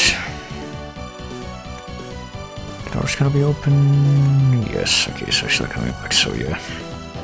So in case you didn't notice, the doppelganger, he carries the exact same stuff as you do, as you have equipped when you step into the room, and that's his equipment for the entirety of the fight. So if you completely remove all your equipment, as you enter the room, he's gonna be weak as shit, and at that point you can just put all your equipment back on and cheese him. Like, no other enemy in this game can be cheesed, but I didn't end up having to do that somehow, even though I was actually kind of planning on it, because I thought it was gonna be more difficult doing it legitimately, but I guess not. See, this is why the Fasten Blade is one of the most overpowered dual crush in the whole game, and you get it so early, it's ridiculous. But we also got the greatest 5, you know, that was our reward for going all the way down there, so as well show what it does. It summons legendary warriors to join the battle, so these warriors are Richter, Leon, Simon, Just, and Trevor Belmont, I think. Actually, that might have been... Were those Simon and Trevor Belmont, the 8-bit ones? Richter, Leon... No, that was Trevor. Actually, actually, no, that was Christopher, wasn't it? Actually, they don't look the same way every time. It might have been Christopher Belmont, actually, the guy from Adventure. Castlevania the Adventure. Let me look again. Yeah, shit, I think one of those might be Christopher instead of Trevor, which I find kind of surprising. So it's... well, might as well just recap, just to see. Victor, Leon, Trevor, I don't know. I feel like that might have been, that'd be Trevor, not Christopher, but I don't know. I really couldn't tell you just from these sprites. I can check the wiki, I guess, let me see.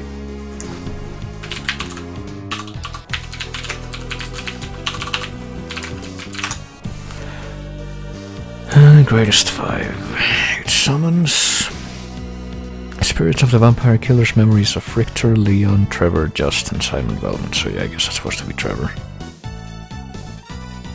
I think there's at least one sprite of Trevor in there that's like that was made just for this game, because I'm pretty sure that as far as the 2D games go, Trevor only shows up in the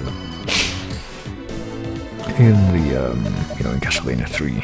They never actually made an updated re-release of that game for any other platforms, so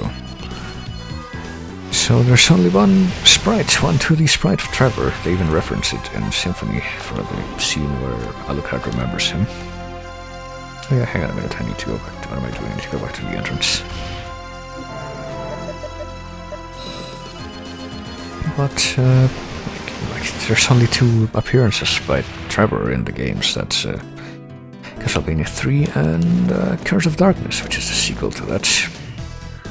And Curse of Darkness is 3D, so the only 2D appearances in Castlevania 3, so I guess he might have actually made a new 16-bit sprite of Trevor for this game, and it only shows up if you use that dual crush. That's kind of interesting. But let's see, we got Tome of Arms page 2 and Tome of Arms page 1 too, for which we get Tome of Arms X, so You're excellent. let's go ahead and let's get, you know, You're well done. You're excellent. as many copies of the Tome of Arms X as we can carry, which is pretty much the You're excellent. Charlotte's equivalent of the Awakened Vampire Killer. You're excellent. And we can use the blank book to put Gargoth out of his misery. That is the final quest. Your training.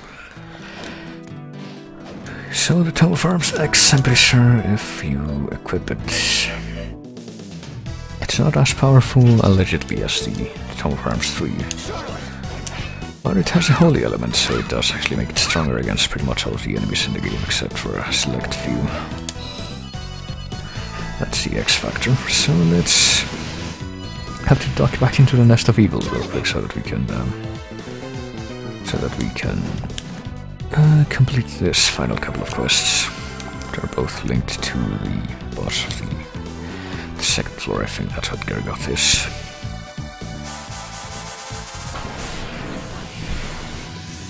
So Gargoth is the boss of the second floor. I just need to... oops, not here.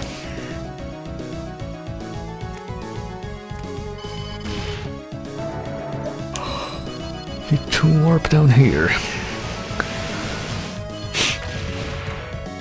And yeah, Gargoth should be at about the end of this one, because it's just 1 square wide. You can see on the map. So let's just cheese this, actually, I guess.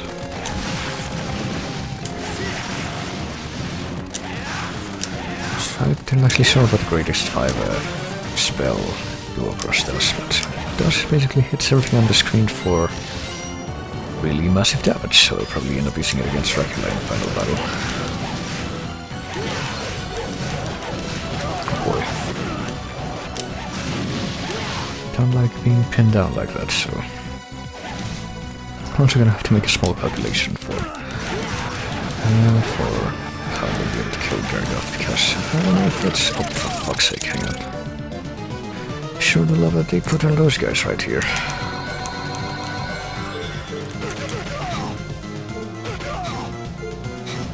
Right, we survived, I think. If you get caught in that, and not just healing out, you're instant death, pretty much.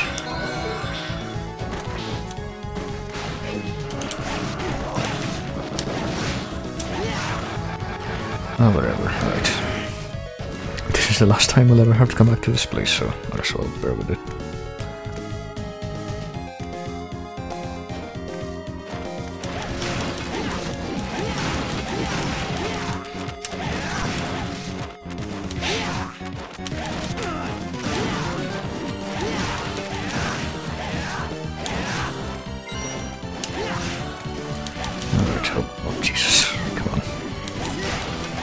on, Mr. Armored Freeman, let's not get ahead of ourselves now. Let's get a fedora and a pancake. Oh boy, we can tip our head now without being lacking in breakfast food.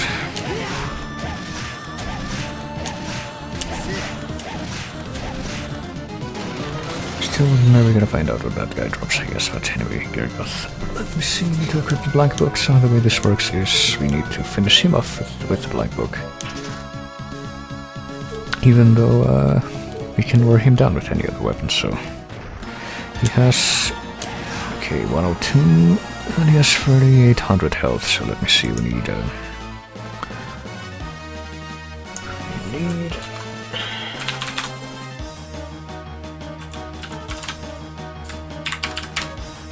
to hit him 38 times, so we hit him 37 times. And then we switch to Charlotte with the blank book, and that should finish him off.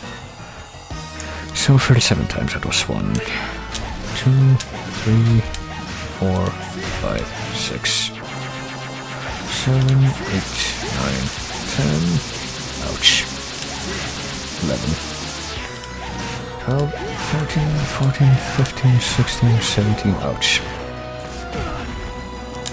18, 19, 20, 21, 22, 23, 24, 25, 26, 27, 28, 29, 30, 31, 32, 33, 34,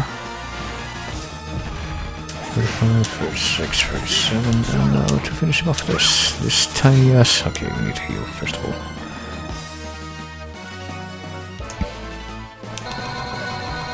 Tiny ass book that's worthless for everything except this quest. There we go, kill your goth. The black book. You can see what range that has. And there we go, we completed all the quests in the game pretty much. And we can see what our reward is, because you do get a reward for completing all the quests. And I will gladly make use of it. Well, I'll try to fight Dracula legitimately, i.e. without using the finger I'm about to get here, but I will not be above using it if it comes to that. Well, I don't save the game yet, well, I'll do it after I get the rewards here. Let's see.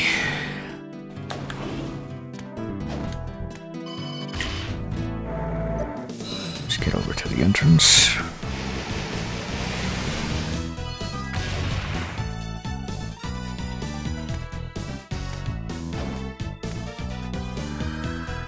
And here we are. You're back. Excellent. The cider spell learned. There we go. And as you might have guessed, or as you might have noticed, that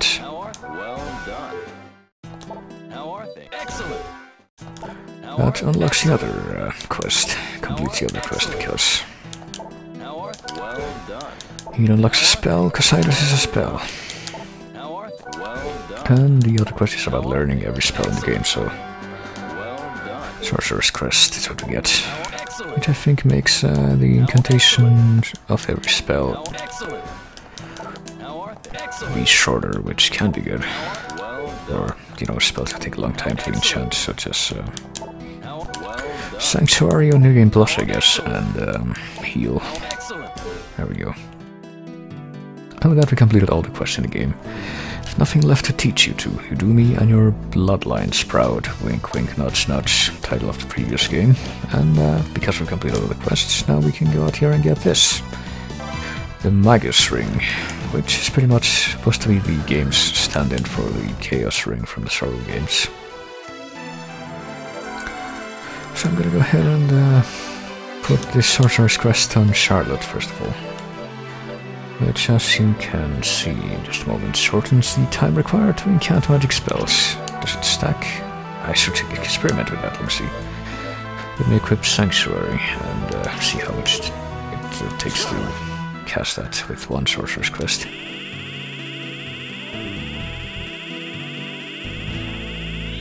It's that much.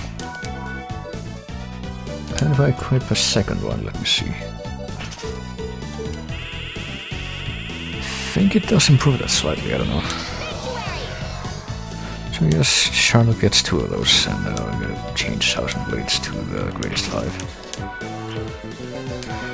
And I'm going to equip Jonathan, why did I say Nathan? Well, Jonathan for the final fight here. With the Maggot's Ring, which boosts MP restoration speed, so it doesn't give you like practically unlimited MP like the Chaos Ring does. But it's up there, so instead of the Thief Ring, which will be useless during this fight, I guess I'm gonna equip, I don't know, the Assassin's Escape, Holy Mantle, Paludamentum, maybe Hercules Ring, I don't know.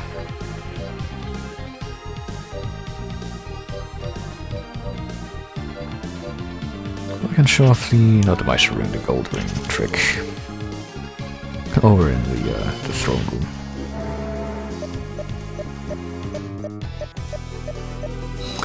So it's time to finish the game. This actually only took about a couple of hours to complete. I thought it was going to take a little more, but I guess not. If we go over here to the throne room and use the Charlotte, give us the speed up spell. With the gold ring equipped, we can run into these things. And we get money from them.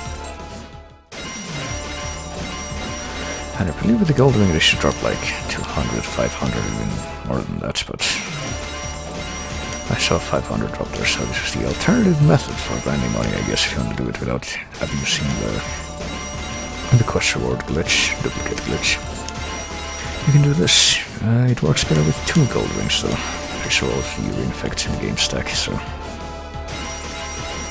see how much gold we're making out of this, but we don't really need the gold for anything anymore since we've already reached the end of the game and we're very close to 100% completion too, like pretty much gotten everything that we can get without spending a lot more time grinding, so now let's see. I don't know if we're gonna need any more spells that Charlotte can cast, but I guess I'm gonna keep the cross. The Vampire Killer is the weapon for this final fight. And instead of the gold ring, I guess I'm gonna equip, I don't know, the Assassin's Escape. Probably a good idea. So let's save and let's go finish the game by going to kill Dracula.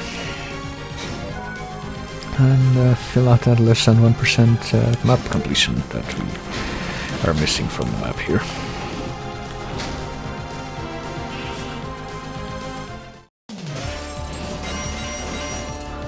So here we are, we made it.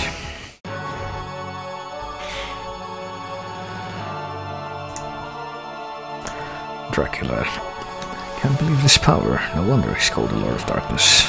So you're ignoring me? Turn and face me. Well, I didn't really get a look at his face there, but it's a little bit different from how it looked in a few different games. This time, let's fight for real. Because the other fight didn't count, I guess. How am I? He did the meme where he breaks the glass.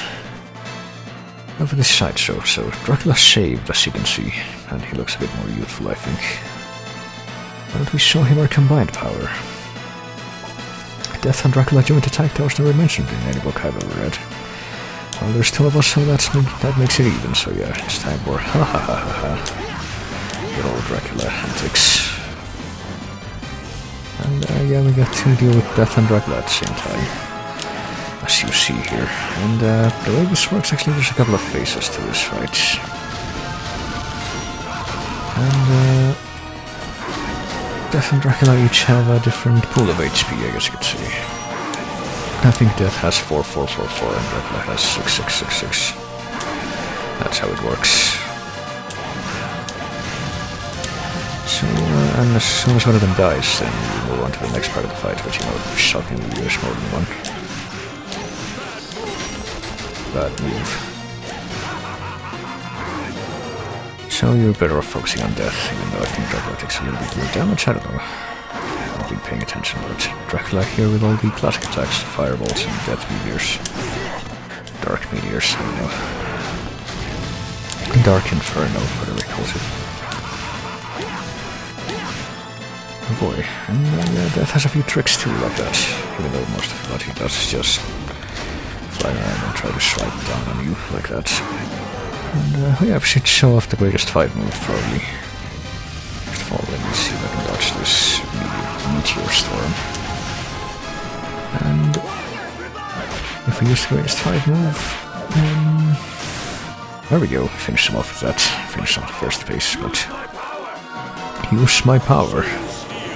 Soul Steel. So that's the move that Alucard copies as one of the magic spells in Symphony, I guess, but time to fight Dracula's second phase, where he looks like a giant fuck-off demon like this, oh boy.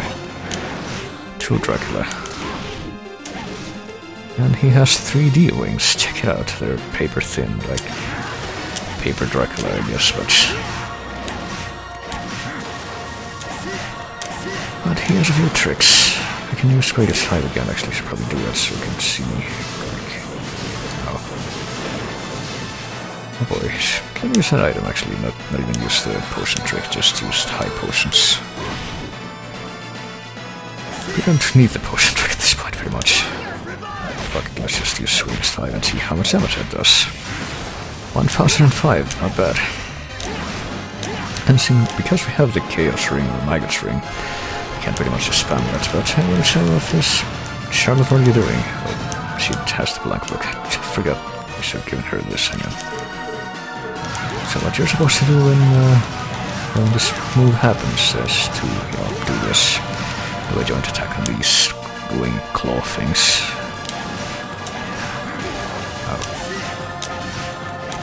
And if you let them get too close, you pretty much get crushed, and it's almost a guaranteed instant kill from Miracle. So don't let that happen, and they'll be fine. When you see them getting very shaky, that's when you know they're getting dangerously close. There we go. Let's see if we can finish off Drac with, normal attacks here, though. He has like, I don't know, maybe he has like 9999 or something health, but for some reason I think he has like 6666 still.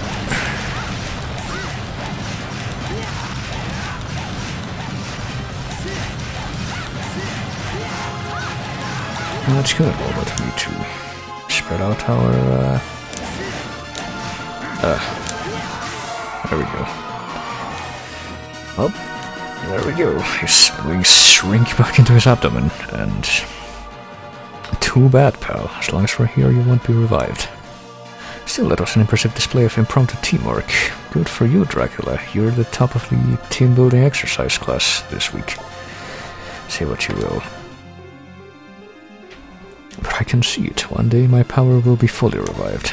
Fully or not, you're never ever gonna win. I look forward to seeing who will have the last laugh. Well, I think this was like Dracula's last revival before 1999, where he was finally destroyed for real, so, bit of an ironic echo there. Kind of, he has the Castlevania 4 death, where sunlight seeps in and he just disintegrates. Why does he have a window that looks outside and lets the sunlight in, like, at that angle in his throne room? Looking over his throne is what you have to wonder about, So there we go, we beat the game. It's all over, yeah. Sure caused a lot of trouble. How can we make up for it? As the older sister, I accept full responsibility. Well, I must ask a favor of you two. You can't take all the blame. Loretta, please shut up. I'm trying to look cool here. If we keep quiet, there's no problem, right? I suppose. Nobody can't allow that. And also here is Dad, dead Dad Ghost. Well, did make a promise. Father, is that really you? Ghost Dad. Yes, my dear. Well, forgive me. Stella, you seem to have worried the most in all this. As an older sister's duty too. Don't overdo your role, okay? Just gotta look down at the floor for that. Totally glad I could see you both at the moment of my departure. Well, death. I don't know if he means now or before. Live for all you're worth. And you, Jonathan, Charlotte, I truly am grateful. So off he goes. For real this time. He passed on. Thank you for everything. Well, tried so hard for my sake. Oh, parentheses, subs, parentheses, more groundbreaking dialogue. I'm going to become stronger. Try hard so that you'll never have to worry again. You don't always work so hard. That's right. Eric said that himself, whatever you do, don't overdo it. For you, trying harder might be a good thing. Well, ha, sure, no problem. When I see the hyphens, I'm just inclined to read it like the Count from Sesame Street. Why can't you learn to just let things be, a kid like you? Well, you too. All of you, forgive me. I can see I've caused you a lot of worry, but I'm alright now. Oh no, I forgot about Vincent. Oh, gotta find him. So often I'll go to look for him, even though pretty sure in just a few moments here. There he is. If they had just gone the other way, but... Oh, wait a second. I'm over here, well... And if you don't save him from vampirism, you get a slightly different ending where he's still a vampire when that happens, but... But yeah, that was Castlevania, Dawn of Sorrow, no. Portrait of Ruin, goddammit. I keep saying Portrait of Ruin when I mean... I kept saying Portrait of Ruin when I meant Rondo earlier in the game, but now it's the other way around. But hey, look at all these names of people that are, you know, I'm pretty sure a lot of these people are involved in Bloodstained now. They've moved on to that now. So... Still very anxious about when that's coming out, but as for the present, let's see, I don't know. Check out these paintings of people in the game. So like I said after, you know, I always said before that, like, Aria of Sorrow is my favorite Metroidvania without a doubt, and my favorite Castlevania game in the series without a doubt. But, you know, in retrospect, after playing and replaying a lot of these games for the marathon, I think it would be a bit of a safer bet to say that I like that game equally as much as I like this game and the game after this one, which is Order of Ecclesia, but... Well, I say the game after this one, there might be a bit of, something I may have failed to mention until now and failed to consider. But, let's just say, even after saying that, let's just say for a good reason, and I'm gonna show that off after this is over, but no, as far as the, you know, the traditional style of Castlevania, Metroidvania that started with Symphony, I think my favorites are Aria of Sorrow, this one, and Order of Ecclesia, which, you know, even though this doesn't really have any, like, unique gathering type of mechanic like with the souls in the Sorrow games, or the glyphs in Ecclesia, which we'll learn about very soon, because that's going to be the next game that I'm going to be streaming. I still think it's, you know, I think its simplicity actually works in its favor, because if you get into the RPG elements that it has, it's actually can be pretty fun to try and, you know, do 100% stuff and grind off all this stuff from the enemies. At least until you get to the Nest of Evil, you know, that might be a bit of a stretch there, but that's fine. I'm not gonna be doing that right now anyway. But yeah, overall I think it's a really fun game. It's one of the best Metroidvanias up there, and it has all the things that, you know, I look for in a Metroidvania, which is the variety of stuff, variety of builds that you can have in the game. And let's not forget the brokenness of it. You know, you can very easily break the game, and this time it's not just with stuff that's supposed to be in the game, it's also with stuff that they forgot to take out of the game, like the dupe glitch, or the secret potion stash that you can tap into. But, like, even if you don't have that, like, I pretty much never used those, because I never knew about those until like, at least one playthrough ago. And I always thought this game was really fun, because it's really rewarding just to... Oh, there I am. Just to be able to play through it and get everything. But yeah, this is the end. There's my little picture that I painted. And with that we have another cleared game with 1000% because we explored all the maps. And here's another game that I had done something similar with, but took more time apparently to level up and grind stuff, and you can also start a new game if you want, but if we start a new game, you can check out the other modes that we have in this game. We have Jonathan, which is a normal mode. We have Richter, which is misspelling of Richter, in which you play as well. Let's check it out, actually. Just use a preset image or whatever. Just Chibi Jonathan, why not? We can play as Richter from Rondo of Blood. And our partner is Maria, also from Rondo of Blood. That's the broken ass bird attack, and also the other. Actually, how do you switch the sub weapons? I'm actually not sure. Is it with select? Yeah, there we go. It's with select. The birds and the cat attack from Rondo, and also the shell, which I can't remember if you can walk around with this in Rondo. I think you can. Maybe, I don't know, but it's pretty much Rondo revisited.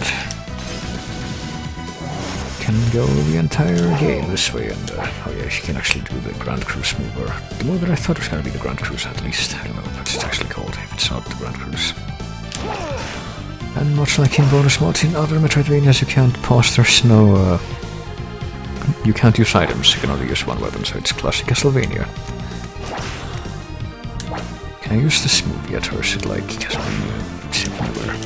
You can still find the items, I think. Actually, no, you can't, never mind.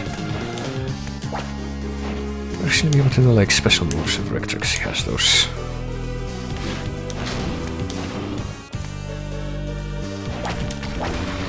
Can you do the whippity whip?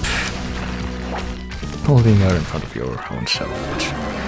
But if we come back here and use this move, can we do it? We can't do it, can we? Shit. Oh no, we need to level up before we even have enough magic to do that, so that sucks. Okay, we have a bunch of stuff that we did not have before, like jumping. We have right after that, because we have the super jump.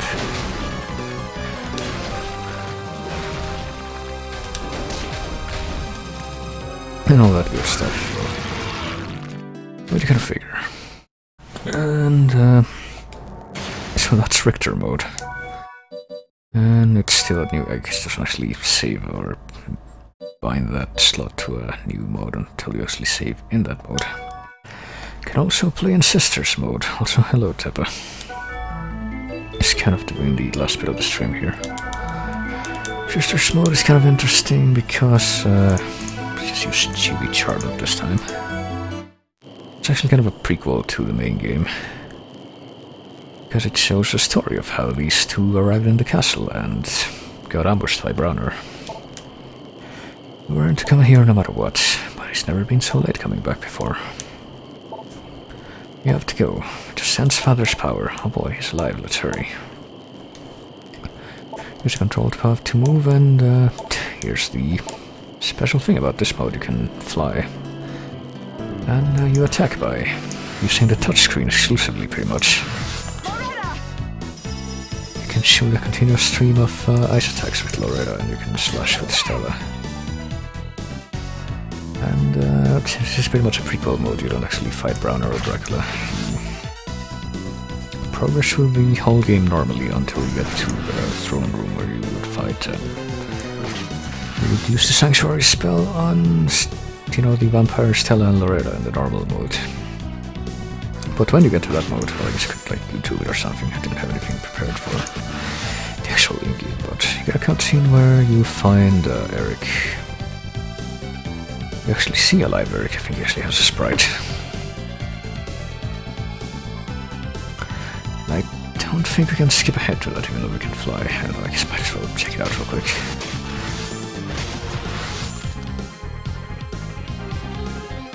And that's when you get ambushed by Browner and the game ends, but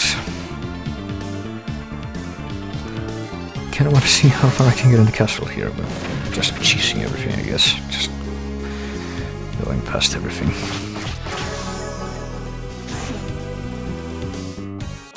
You know, just like in the other mode, I'm pretty sure there's no items, no armor, or anything like that. You can just pause the game.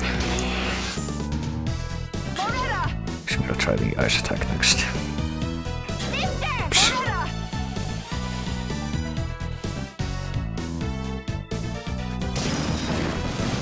Nothing about a Castlevania game where you fly around and rough things until they die seems so wrong. Well, I don't know. Oh boy, okay, now apparently this enemy... Apparently some of the enemies are actually resistant to the ice attack. Well, I guess it's gonna be either find out how far I can go or how far I can go until I die. It's gonna be either or. Oh boy. So yeah, that's something I forgot to show off in the main game. If you approach the Lilith enemies with the female character, like these two or Charlotte in the main game, they say filthy cow instead of trying to flirt with you. So that's fun.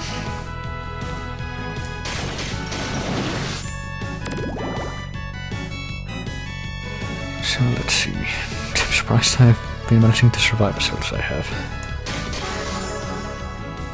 Getting levels and everything.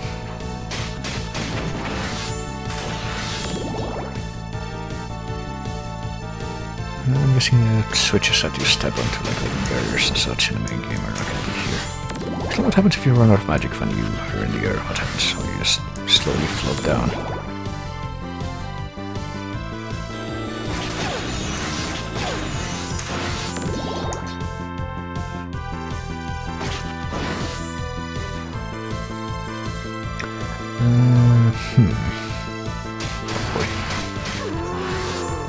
Let me check the map of Dracula's Castle. I should have somewhere around here to see what the fastest way to the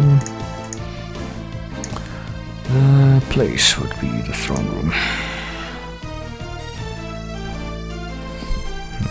Actually, I would have to backtrack a little bit.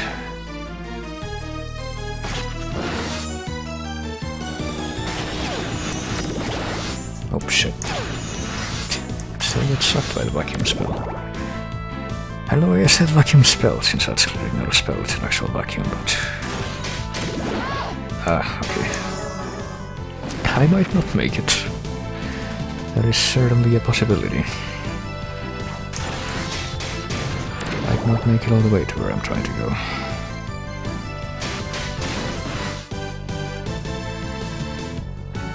So if I keep climbing up here, there's a possibility that... I'd be able to get up to the place.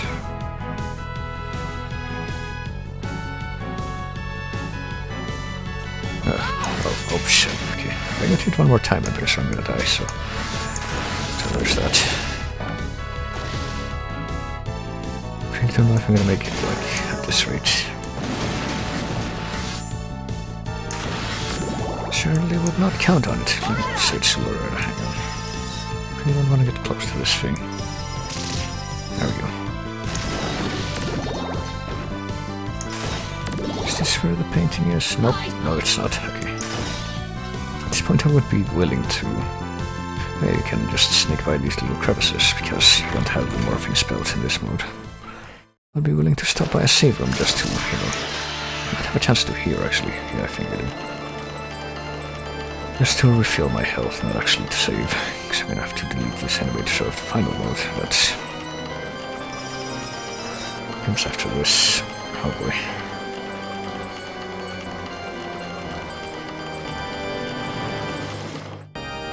Alright, let's not save the game though. Let's just take a refresher. And just make a beeline for the throne room. I was not expecting to be able to count this far, I guess I never tried.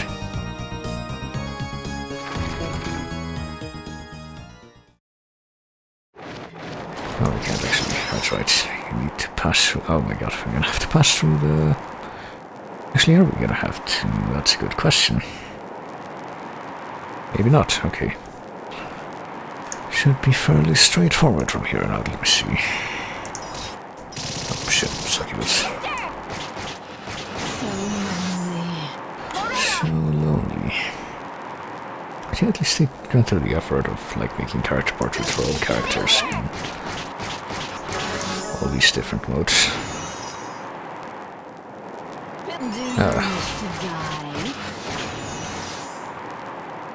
Well, at least they still do the "do you wish to die" move where they try to kiss you.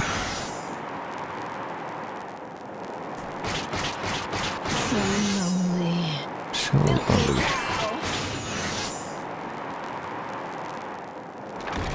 Right, so whether or not I manage to get past this room will determine, I think, whether or not I'm able to cheese stuff. Okay. I think this is a yes. There we go. Because this leads to the top floor.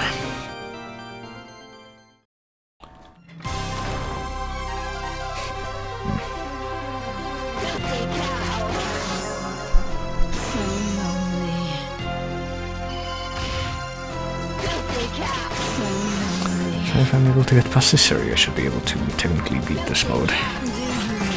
So that would make two modes, two bonus modes in these games that are technically beaten.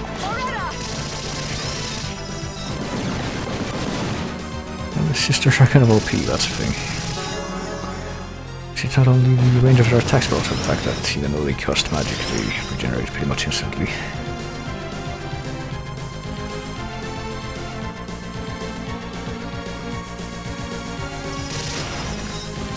I don't think they were even this OP yet when you fought the master bosses in the regular mode.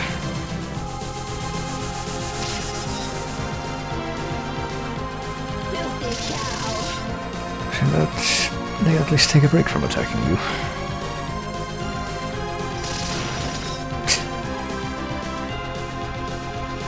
I think I'm gonna win the game. This is the final guard place, oh boy.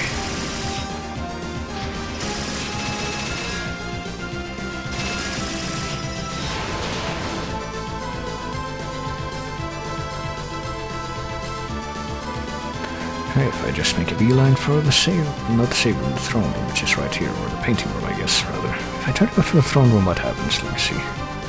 Pretty sure I'm not supposed to be able to go anywhere here now. Can't go there at all in this mode. What if we get in here?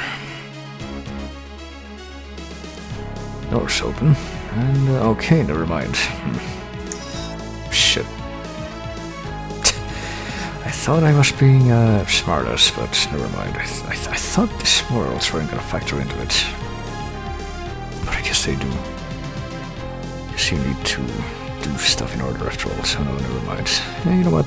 Let me look it up on YouTube or something, because I do want to show it off. So you do need to finish all the obligatory painting worlds, so the only thing you don't do is fight Dracula, I guess.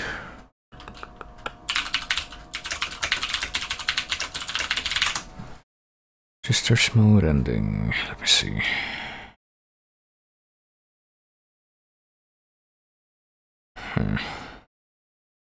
Is this one? It's supposed to be a full long play, I guess. Probably move this to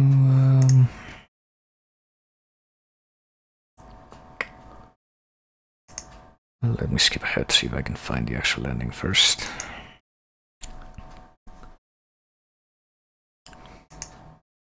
Can beat this whole game in under an hour, apparently, based on this long play length. Well, this whole mode, I guess, is what I mean. Probably wouldn't be too difficult either, but I don't really want to do it. Come on, where is it? There we go. Right here, so now I just gotta have to capture that with this. And sub-region it so that I can show this part exclusively. Got my mouse. So yeah, the arm of an armchair might not be the most stable surface to rest your mouse on. Okay, here we go. I thought, but that's not it. What gives? Yeah, that's it. That's supposed to be it. So, no, don't. There we go. So give thanks to a deadly creature who uploaded this. So if you do manage to clear all the worlds in this mode, once you get in the studio, this happens.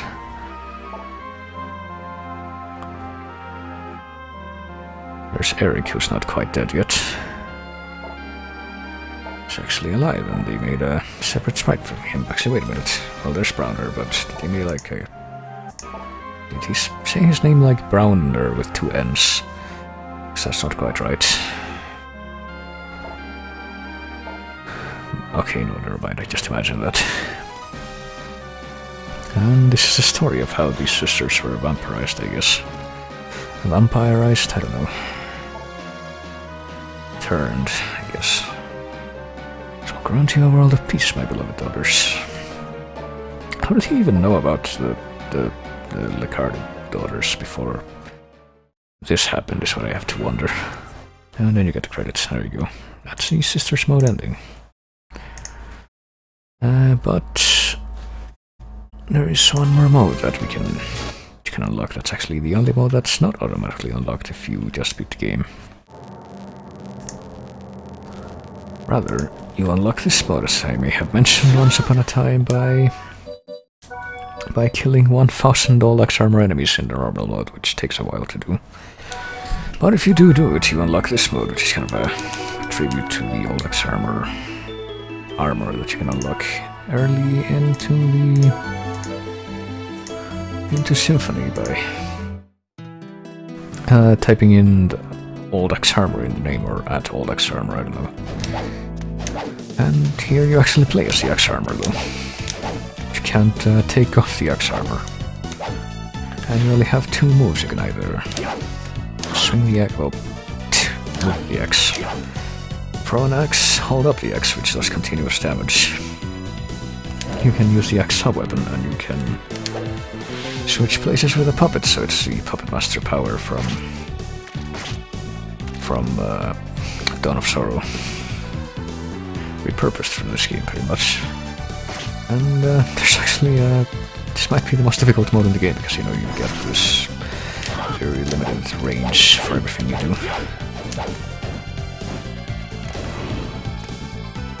And I think the best challenge on for this game is finishing. As you might have noticed, you can play on hard mode too, and if you play on hard mode, you can restrict your level to be like max level 99, or max level 50, or max level something else, or max level 1, which means you can never level up past level 1. So my favorite challenge run for this game is Old X-Armor mode on hard max level 1. Which has been done, I'm pretty sure. I think someone actually wrote an FAQ for that years and years ago, when this game was new. But, okay. For now, since I pick normal, I guess I can see if I can at least rush through the first world, see how well that goes. Because, you know, your best move as the X-Armor is this move where you just hold up the X and anything that walks into it takes continuous damage very quickly. Yeah, I killed one of my brethren. So let me see if I can kind of rush through the first world without saving or anything. And kill the first boss with this.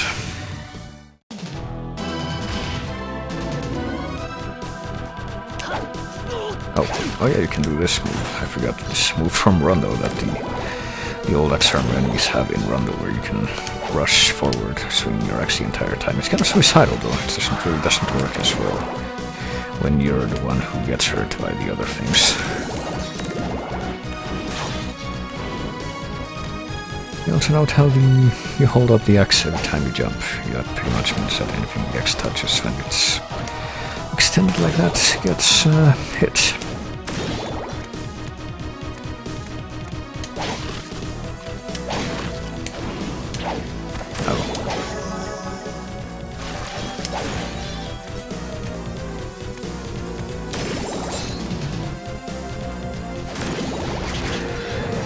Yes, actually, I say that this is probably the weakest character you can pick for a run of the game, but if you take advantage of that special move right here, you can really break some parts you're not supposed to. Oh, yeah, something interesting too about this character that I think also ties in with some art that I think might be official art is that the enemies in this game react to the X-Armor as if it were a female character, so makes you wonder, doesn't it? Actually, let me see if I can pull it up real quick. I should have this lying around somewhere around here. Where's my images thing? Here. One of the artwork, wallpaper type things that was produced for this game. Even though I don't think it ever actually shows up in any of the games. But then you play this mode and it makes you wonder. There's this image. So it kind of makes you wonder what they were going for with that character. If it was ever supposed to be anything else other than a joke, but I don't know. Dark Souls, I don't know. Let me see if I can finish this little run. I'm doing it the first level.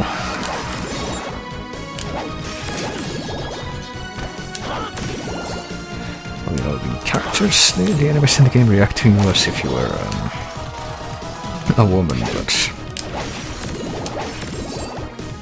but I'm pretty sure the sound effects here are like Jonathan's sound effects for the grunts and the yells and all that. Seem a little different now because I'm playing with the Japanese sound effects. I almost forgot to mention or acknowledge that. How does that you turn on if you hold L at the title screen?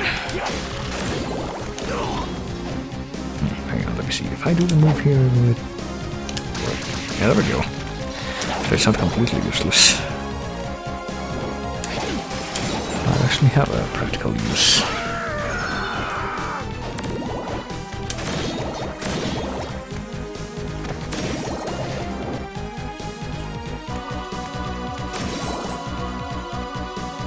So let's see how long my speedrun of this stage takes.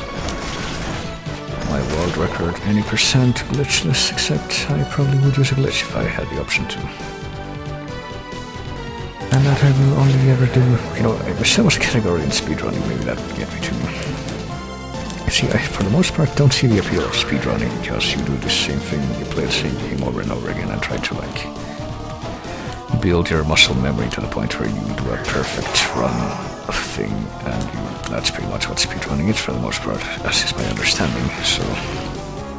honestly, can't see myself having too much fun doing that, but... what if they made a category for speedrunning where it was, you only get one try percent. You don't have to do it over and over again, it's just whatever your first attempt is. Maybe I could get behind that. Like maybe you get like practice for it, but when you do the run you only ever do one actual run. And after that you have to stop. That would be interesting, I think. It certainly seems more appealing to me than doing it over and over again.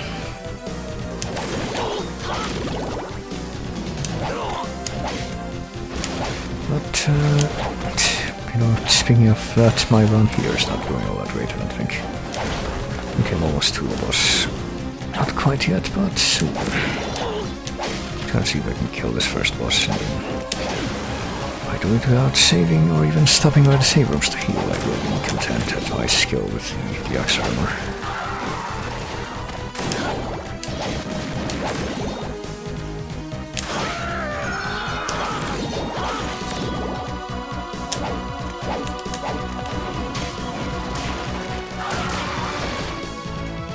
I like how they still have all these hidden radios into rooms where items would ordinarily be, even though you can't get those items anymore in this mode.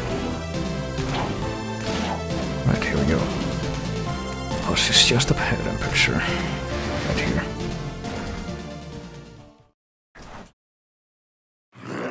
So let me see if I can cheese him with my hold up the axe trick.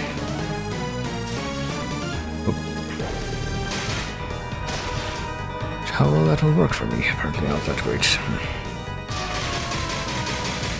Oh boy. Okay, never mind. I thought that was going to be the end of me, because then he does that attack where he sends the head projectiles towards me. But I guess it did work out after all. Apparently spamming will always be the road to victory. So that's Homeduck's Harbor mode, I guess that's my inauguration of that. But I say inauguration, but no, let's take another look at the menu, because I'm pretty sure I saw another Olex armor file that I had here.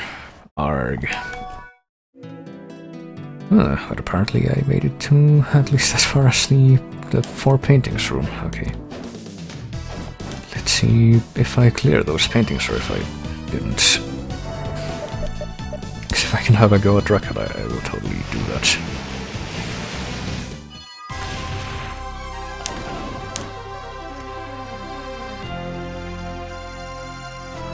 And if only I could awaken the spirit of the ancestors inside the axe. Alright, no, I haven't cleared any of these, have I? Nope. Okay, never mind in that case.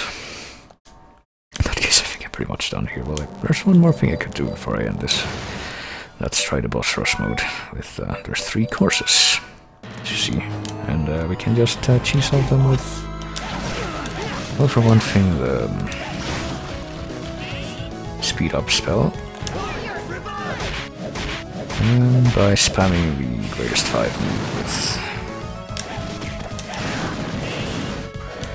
Which we can do because, you know, we have virtually unlimited magic with Magus Ring. Oh. I said ow, so that was guaranteed too. I do have the Magus Ring, right? Yeah, I do. Okay, it takes a while to charge up, I guess.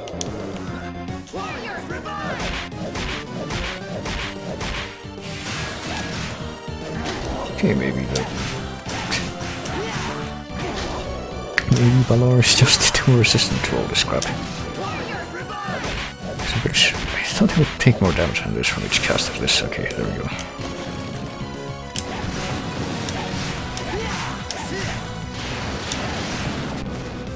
I just saved the cast for the boss, I guess. Sure, Gargoth is gonna take more damage on this, and well, on the other side. Okay, never mind. I'm good about calculating that sort of thing, apparently. Always overestimate how much damage this is gonna do. Okay, but he did still die very quickly, so there's that I got the invisible cape for my troubles. Should probably check what the rewards are for this mode, hang on. Boss rush, let me see. If I look up boss rush, what will I find? Boss rush mode. In Portrait of Ruin. My rewards, let me see. If we beat course 1 in under 1 minute, we get the astral ring. I guess I need to try that. Invisible cape is the other reward. Okay, so we get 2 rewards per course, and I think getting the reward for course 1 is actually going to be the most difficult one, because that's the one with the tightest time limit. Okay, we can just run past this room, that's no problem. Oh, I thought you would die from that, right.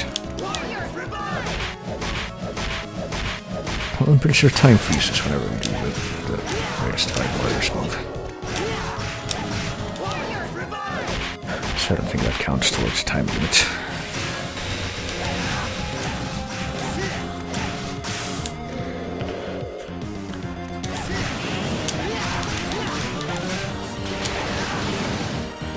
See if I can do all this in under a minute, basically. Is what I'm trying to do right now.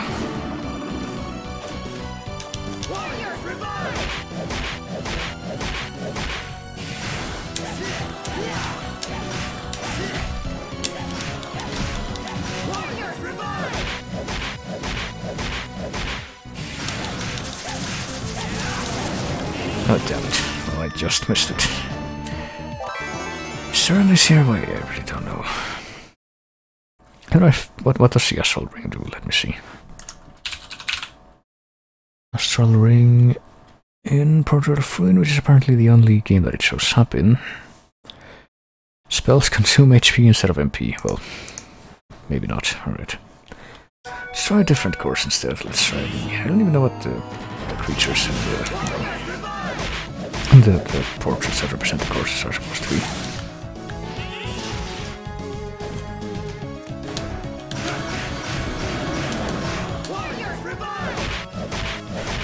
But apparently this one is gonna be all bosses instead of a mixture of normal enemies and bosses.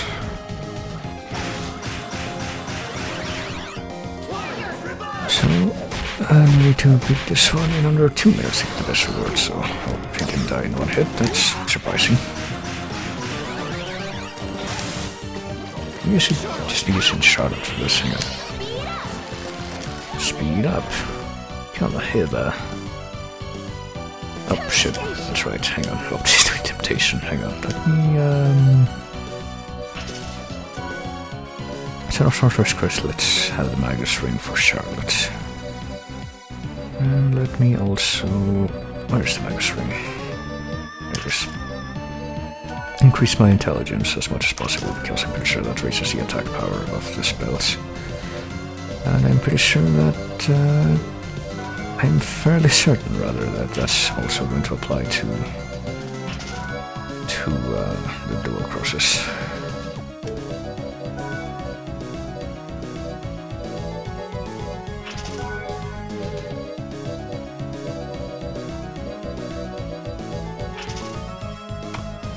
Okay, that should be it.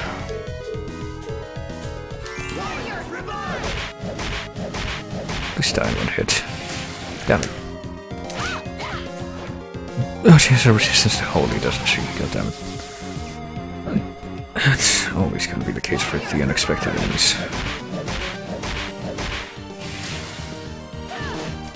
This isn't going to work, hang on. Let me swap out the ring again. Hurt her with, I don't know, probably switch weapons with him to like, I don't know, what's my strongest weapon that has, just the wildcard spear, I guess, that should work decently well. Right, time to use a different dual cross, I guess, like Dark Gate. What does this even do? Oh, okay. Apparently not much. Damn it. How about Meteor Light? Extra terrain it.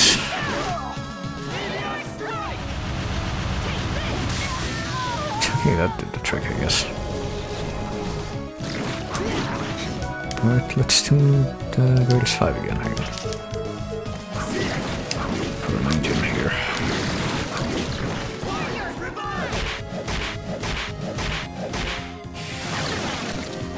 Didn't affect that you guys had fallen off the center, really. That's actually surprising. Something tells me we're not gonna get the best time for this, or whatever. So we'll just resign to... Kind of resign to just showing up to different courses at this point. Yeah, there we go. Look, he actually died as quickly as he was supposed to from one cast of that attack.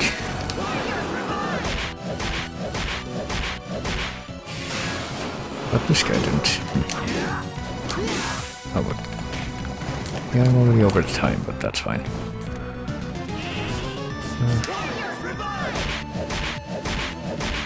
I wonder if we can beat these two with a Sanctuary spell. Skull drop, okay. And before I die here.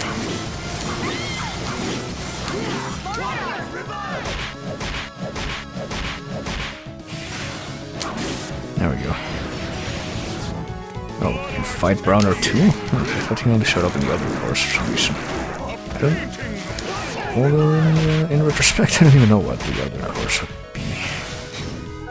If it involved Browner at the end, but not the rest of the stuff that we've already seen. I guess we'll find out. This is only course 2 after all. Oh dear. Okay, that's fine.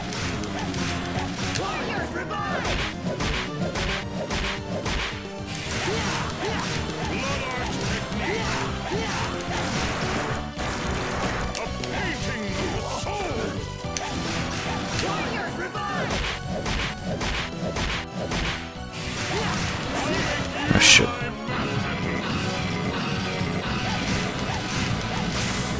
Right, I don't know if we got anything, but okay, we got something. He said Illusion Fist, yes.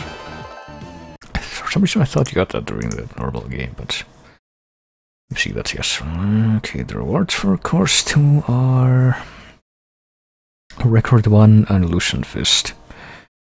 And the rewards for course 3, which I'm gonna be doing now, are... Record 2 and Scout Armor. I feel like I might already have some of those, I don't know. We need to beat this one in under 3 minutes to get the best reward, I think. Oh yeah, we hadn't even fought these dudes yet. Bosses from the second set of Portrait Worlds.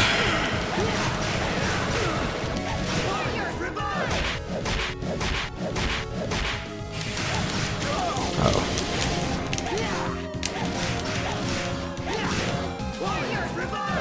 Please save me. Would be really good. Oh, it didn't save me. Damn. Right, beat the first guy.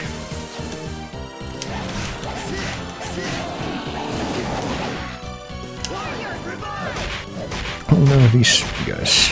The normal enemies, not the ones you play as in the other mode. And there's Medusa. Okay. Just already spamming the worst shit immediately, have we?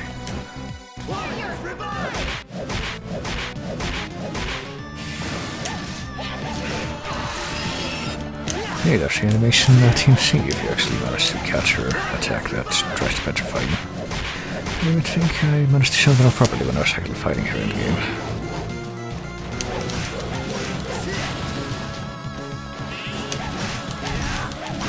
And Cthulhu, just nopes.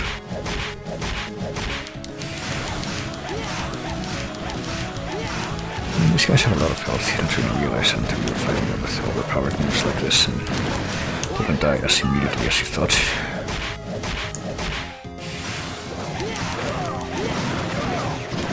As expediently as you thought, maybe. But, I was gonna say, let's wait for one thing. Thing that, the orb that heals you after the boss, which does appear in this mode, I'm pretty sure, but nah. Screw it, I can tough it out. I'm gonna find death at the end of this, that's gonna be the surprise. Or is it just these guys? Okay, well. This is the last guy, which I don't know if he will be. No, it's, of course it's not. Okay, I hate cave trolls in this game. So I'll totally use this move just for them. Oh, it is death. Oh. I was joking when I said that. I was either death or Dracula and death, and I'm pretty sure. It's actually really rare to see, what do you call it? To see the actual final boss of the game show up in the boss rush mode for these games. So death was the other option. Okay, did we make it? Yeah, we got the best reward. It's record 1, or record 2, never mind. So let's load back into the game and see what that record is. Oh, whoops, hang on. Should have used the Japanese audio for that. I don't know why I didn't. Normal mode, please, game start. Let me see, record 2. Didn't we already have that? No, we had... So we're only missing record 1 right now. I got record 4. Iron Blue Intention, Treasure Secret Spell. We got us a drop from Abaddon, I think.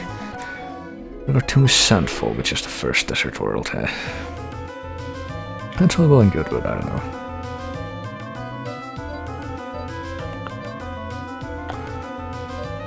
There's another reward we can get from Boss Rush 3 called Scout Armor. I think that increases defense relative to how much of the... Actually, never mind. It's like the walk armor in... It had to do with the map, but no, the walk... It's like the walk armor in Symphony, where depending on how many steps you've taken... Actually, no, never mind. It's not. I thought it was how many steps you've taken, but now it is with the map. As more of the map is uncovered, you get more defense. So we have the max map on coverage right now. It would be one of the best armors in the game, I think. Honestly, the best armor in the game for me is the Ancient Armor, because any damage reduces HP by 10% of maximum, so you will always take 10 hits to die, so you will take a lot longer to die if you play it, you know, in hard mode, Jonathan. Too bad you can't use it with any of the other characters, but yes, that was... I think that's the last I'm gonna show this game for now. Because that was that part of the marathon, I guess, and there is one more thing that I'm trying to find here. I don't remember where I put it, but... Is it this? This might be it.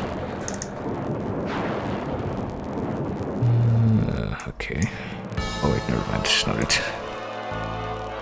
Just might as well let this, okay, here we go, I found it. This little cinematic play out one last time.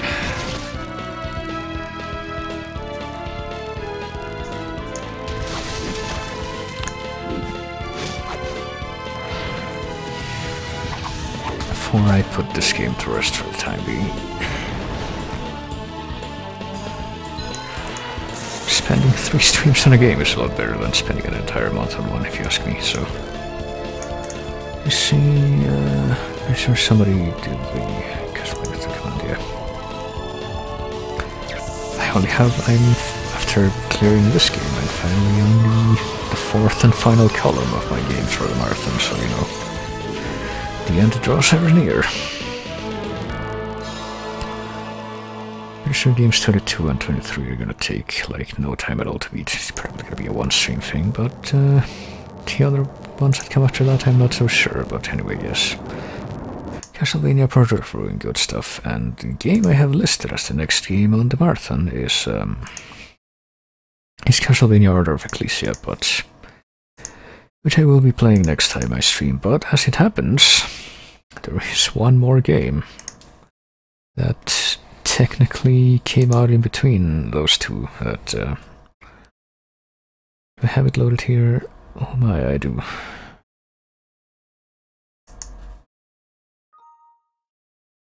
Okay, never mind. I might have to...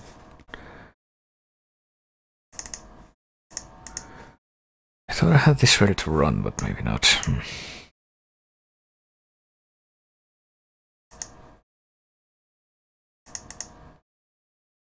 Okay, never mind. Now it worked, even though I didn't do anything different this time. There is one other game that technically came out, and that technically does have the Castlevania license. Guess I'm gonna switch to this overlay for this. And resize the chat too, hang on.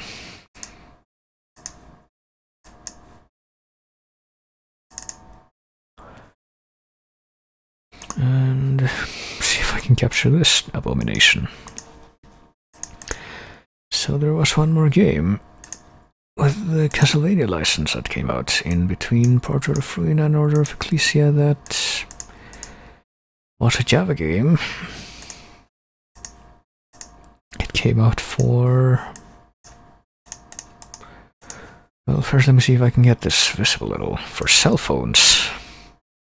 It has been described as Haunted Castle on crack, if you remember that. Let's play it in Italiano. No, maybe not. Set sound off, set sound music off, music, I guess. The Order is a group of self-proclaimed followers of the Dark Lord. The wicked men and women seek to strengthen themselves by aligning with dark spirits and wish to raise Count Dracula. In exchange, they hope to receive greater power and eternal life. For centuries, the Belmont clan has fought against the evils of Dracula. A new generation of hunters has been called to send him back to the underworld. Desmond Belmont, you know, the famous Desmond Belmont, and his sisters Zoe and Dolores have found a connection between the Order and Dracula. The young Belmont must wield the vampire killer anew, even though there's no indication he ever did that before.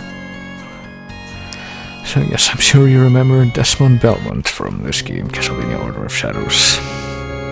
The cell phone game. Let's load game. Oh god, what? Well, I don't have any saved games, but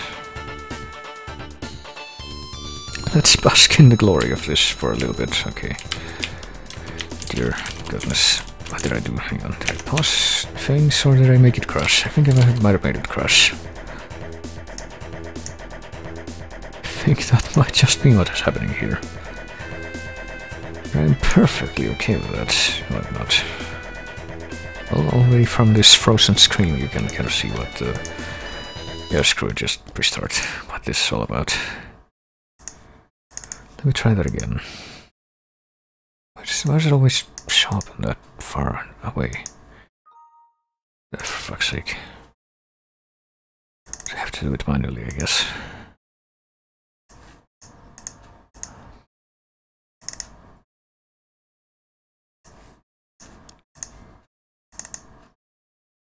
Right, English, continue. This time I'm not gonna touch anything but the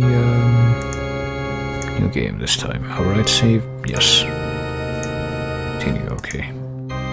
My initials are or space, that works too. Okay, so I'm only gonna touch the arrow keys and enter. Apparently that's what I need. Did I not set the music this time? I don't know, maybe it hasn't started yet. Oh no, here we go, we got cutscenes. Look at these wonderful character designs. Yes, Giovanni was correct, and it would be hidden within a meadow near. Oh, I'm missing some of the dialogue here. Eternal Night, this is where the Order convenes. Eternal Night, well, I need to find the inner sanctum. Eternal Night was the name of the forest in Lament of Innocence. Maybe they're trying to tie it into that, I don't know. Here we will find Rohan Krause. I'll clear out as much of the mansion as I can, please be careful. So Desmond Wilmot here brought his sisters, I guess.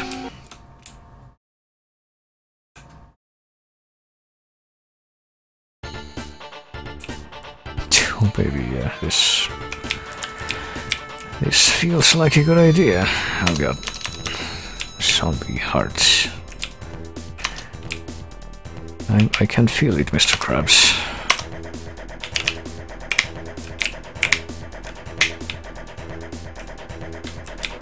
Okay, these controls are as good as they look.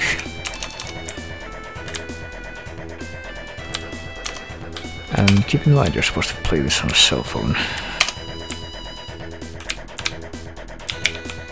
I can only imagine what a joy that would be.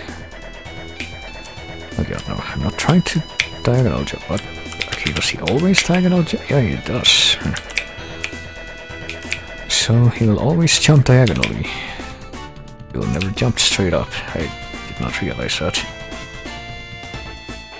Yeah, at least we get this bitchin' remix of Vampire Killer or whatever it's supposed to be. Doesn't sound like anything, but I have to assume it's something. Can I beat one stage of this? I don't even know how this works. I've never really... You know what? This might shock you, but I've never actually put any time into playing this game. So I have no idea how it works. So I'm kind of wondering if I'll be able to beat the first stage or its equivalent. Yeah, it feels great having to press enter to cast a whip. Oh, I leveled up. You get levels in this, okay. Here's some... I'm learning stuff today. So it's kind of arcadey, but... You can also, like, backtrack if you head back toward the left side of the screen. That seems kind of surprising to me. So let's not do that this time, because I don't want to go back by accident like I did. It's like a bit like Vampire Killer. It's a massive pain to control, and it's very vaguely Metroidvania-ish, but not in a good way.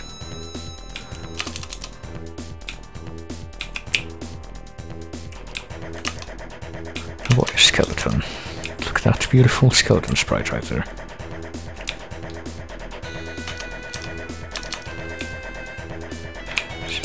I wonder if I could configure this to, like, you could play it sideways, but I have no idea how I would do that with this thing that I'm using to run it. I have the feeling that's how you're actually supposed to do it, but I don't know if it would make a big difference considering what we're seeing right now.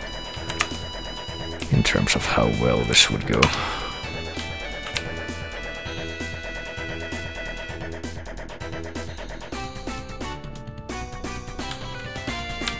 Hey, looks like I made it as far as Watcher. They're called Peeping Eyes, come on. Or Beholders. Maybe this did the Behold the Watcher joke before Magica did. Maybe they could sue. Oh god. Am I gonna get killed? You know, if I get killed, then that's gonna be it, I think. I don't really want to put myself through much more of this.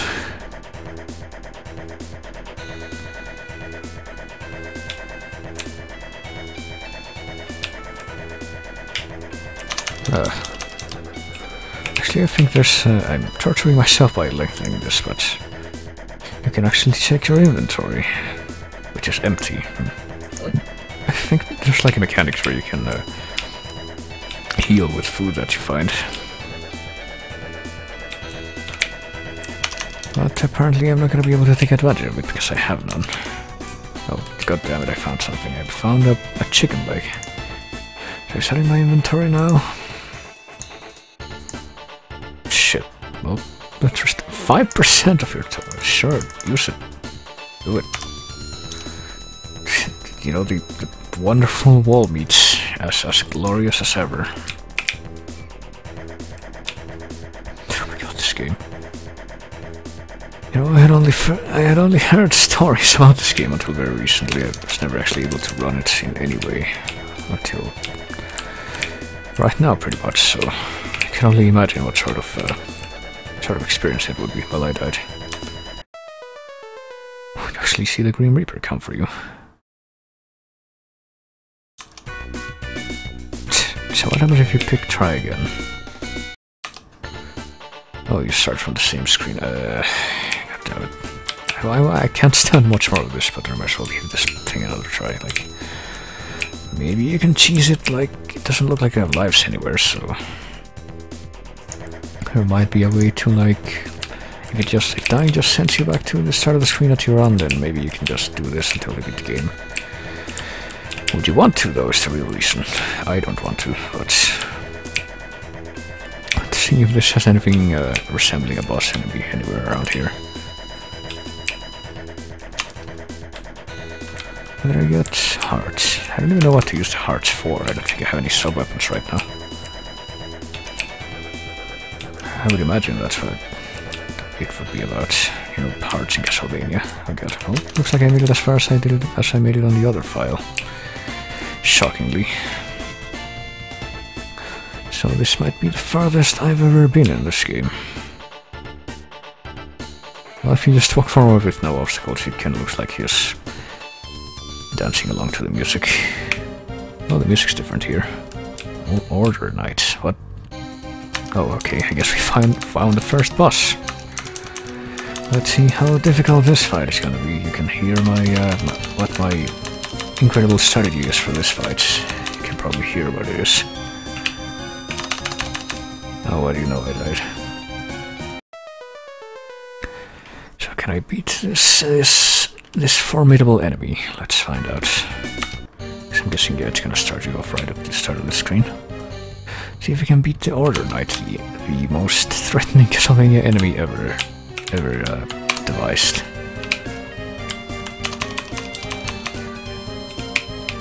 So the real challenge is the challenge of this fight, I'm noticing, is nothing more than just being able to move in a direction when you press a button. That's the real challenge here.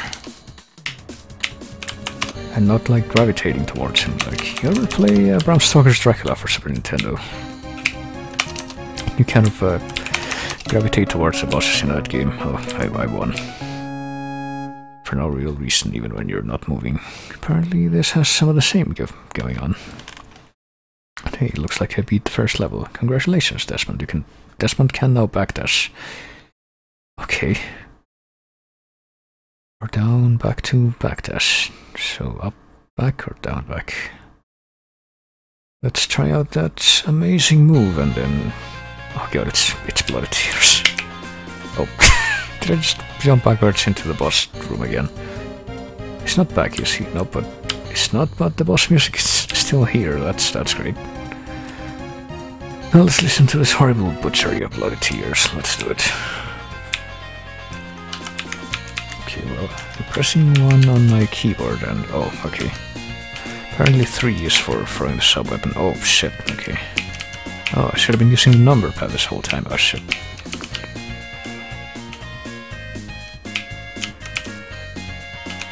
Wow, great range on those weapons.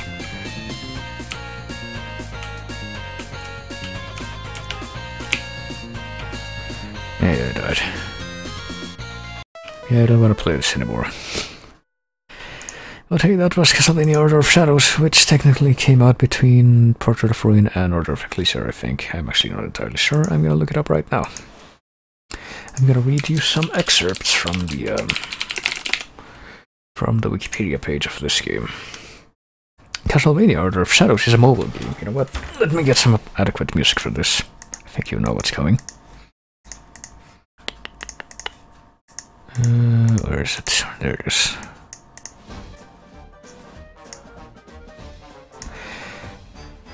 Castlevania Order of Shadows is a mobile game developed for the Java platform Micro Edition and released by Konami in September 2007. It features gameplay similar to that of Castlevania Symphony. Yeah, right. And other games in the series. Of course it does. It's a platform game with RPG characteristics like HP, MP, and experience points.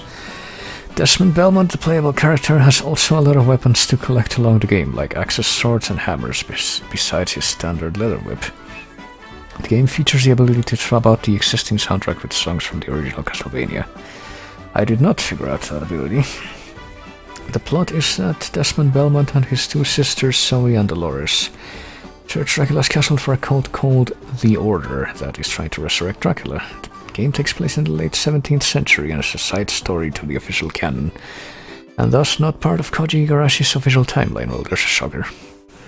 The player takes control as Desmond Belmont, the heir of the vampire killer whip, so if it's in the late 17th century, it would be like at the same time as Castlevania 1? I don't know. Originally, the storyline was around a character named Griff LaRue and his family of mages and witches, but was modified as the Belmont clan has always been portrayed as a family of warriors. After the rewrite, the story was changed to be more similar to traditional Castlevania stories and made Desmond Belmont wield a whip instead of an axe or a sword. The game was built from the ground up to be played on cell phones. Of course it was, well. And you can see how well that turned out. IGN rated the game 6.7, calling it decent and with little replay value compared to other Castlevania entries, shockingly. OneUp.com has given it a D-, calling it a major disappointment. Wired Magazine, well, rated the game 3 out of 10, praising the game's music, of course, but calling it far too short and easy to complete. Well, I don't know about that. But yeah, let me see, this did come out between Portrait of Ruin and Order of Ecclesia, so there we go. I hope that was... I hope you enjoyed that experience. I know I didn't, but... list of Castlevania media, I can confirm it doubly here. Castlevania Portrait of Ruin, Order of Shadows, September 18, 2007. Came out the same year as Portrait of Ruin. Which came out in, actually no, that one came out in 2006, my bad.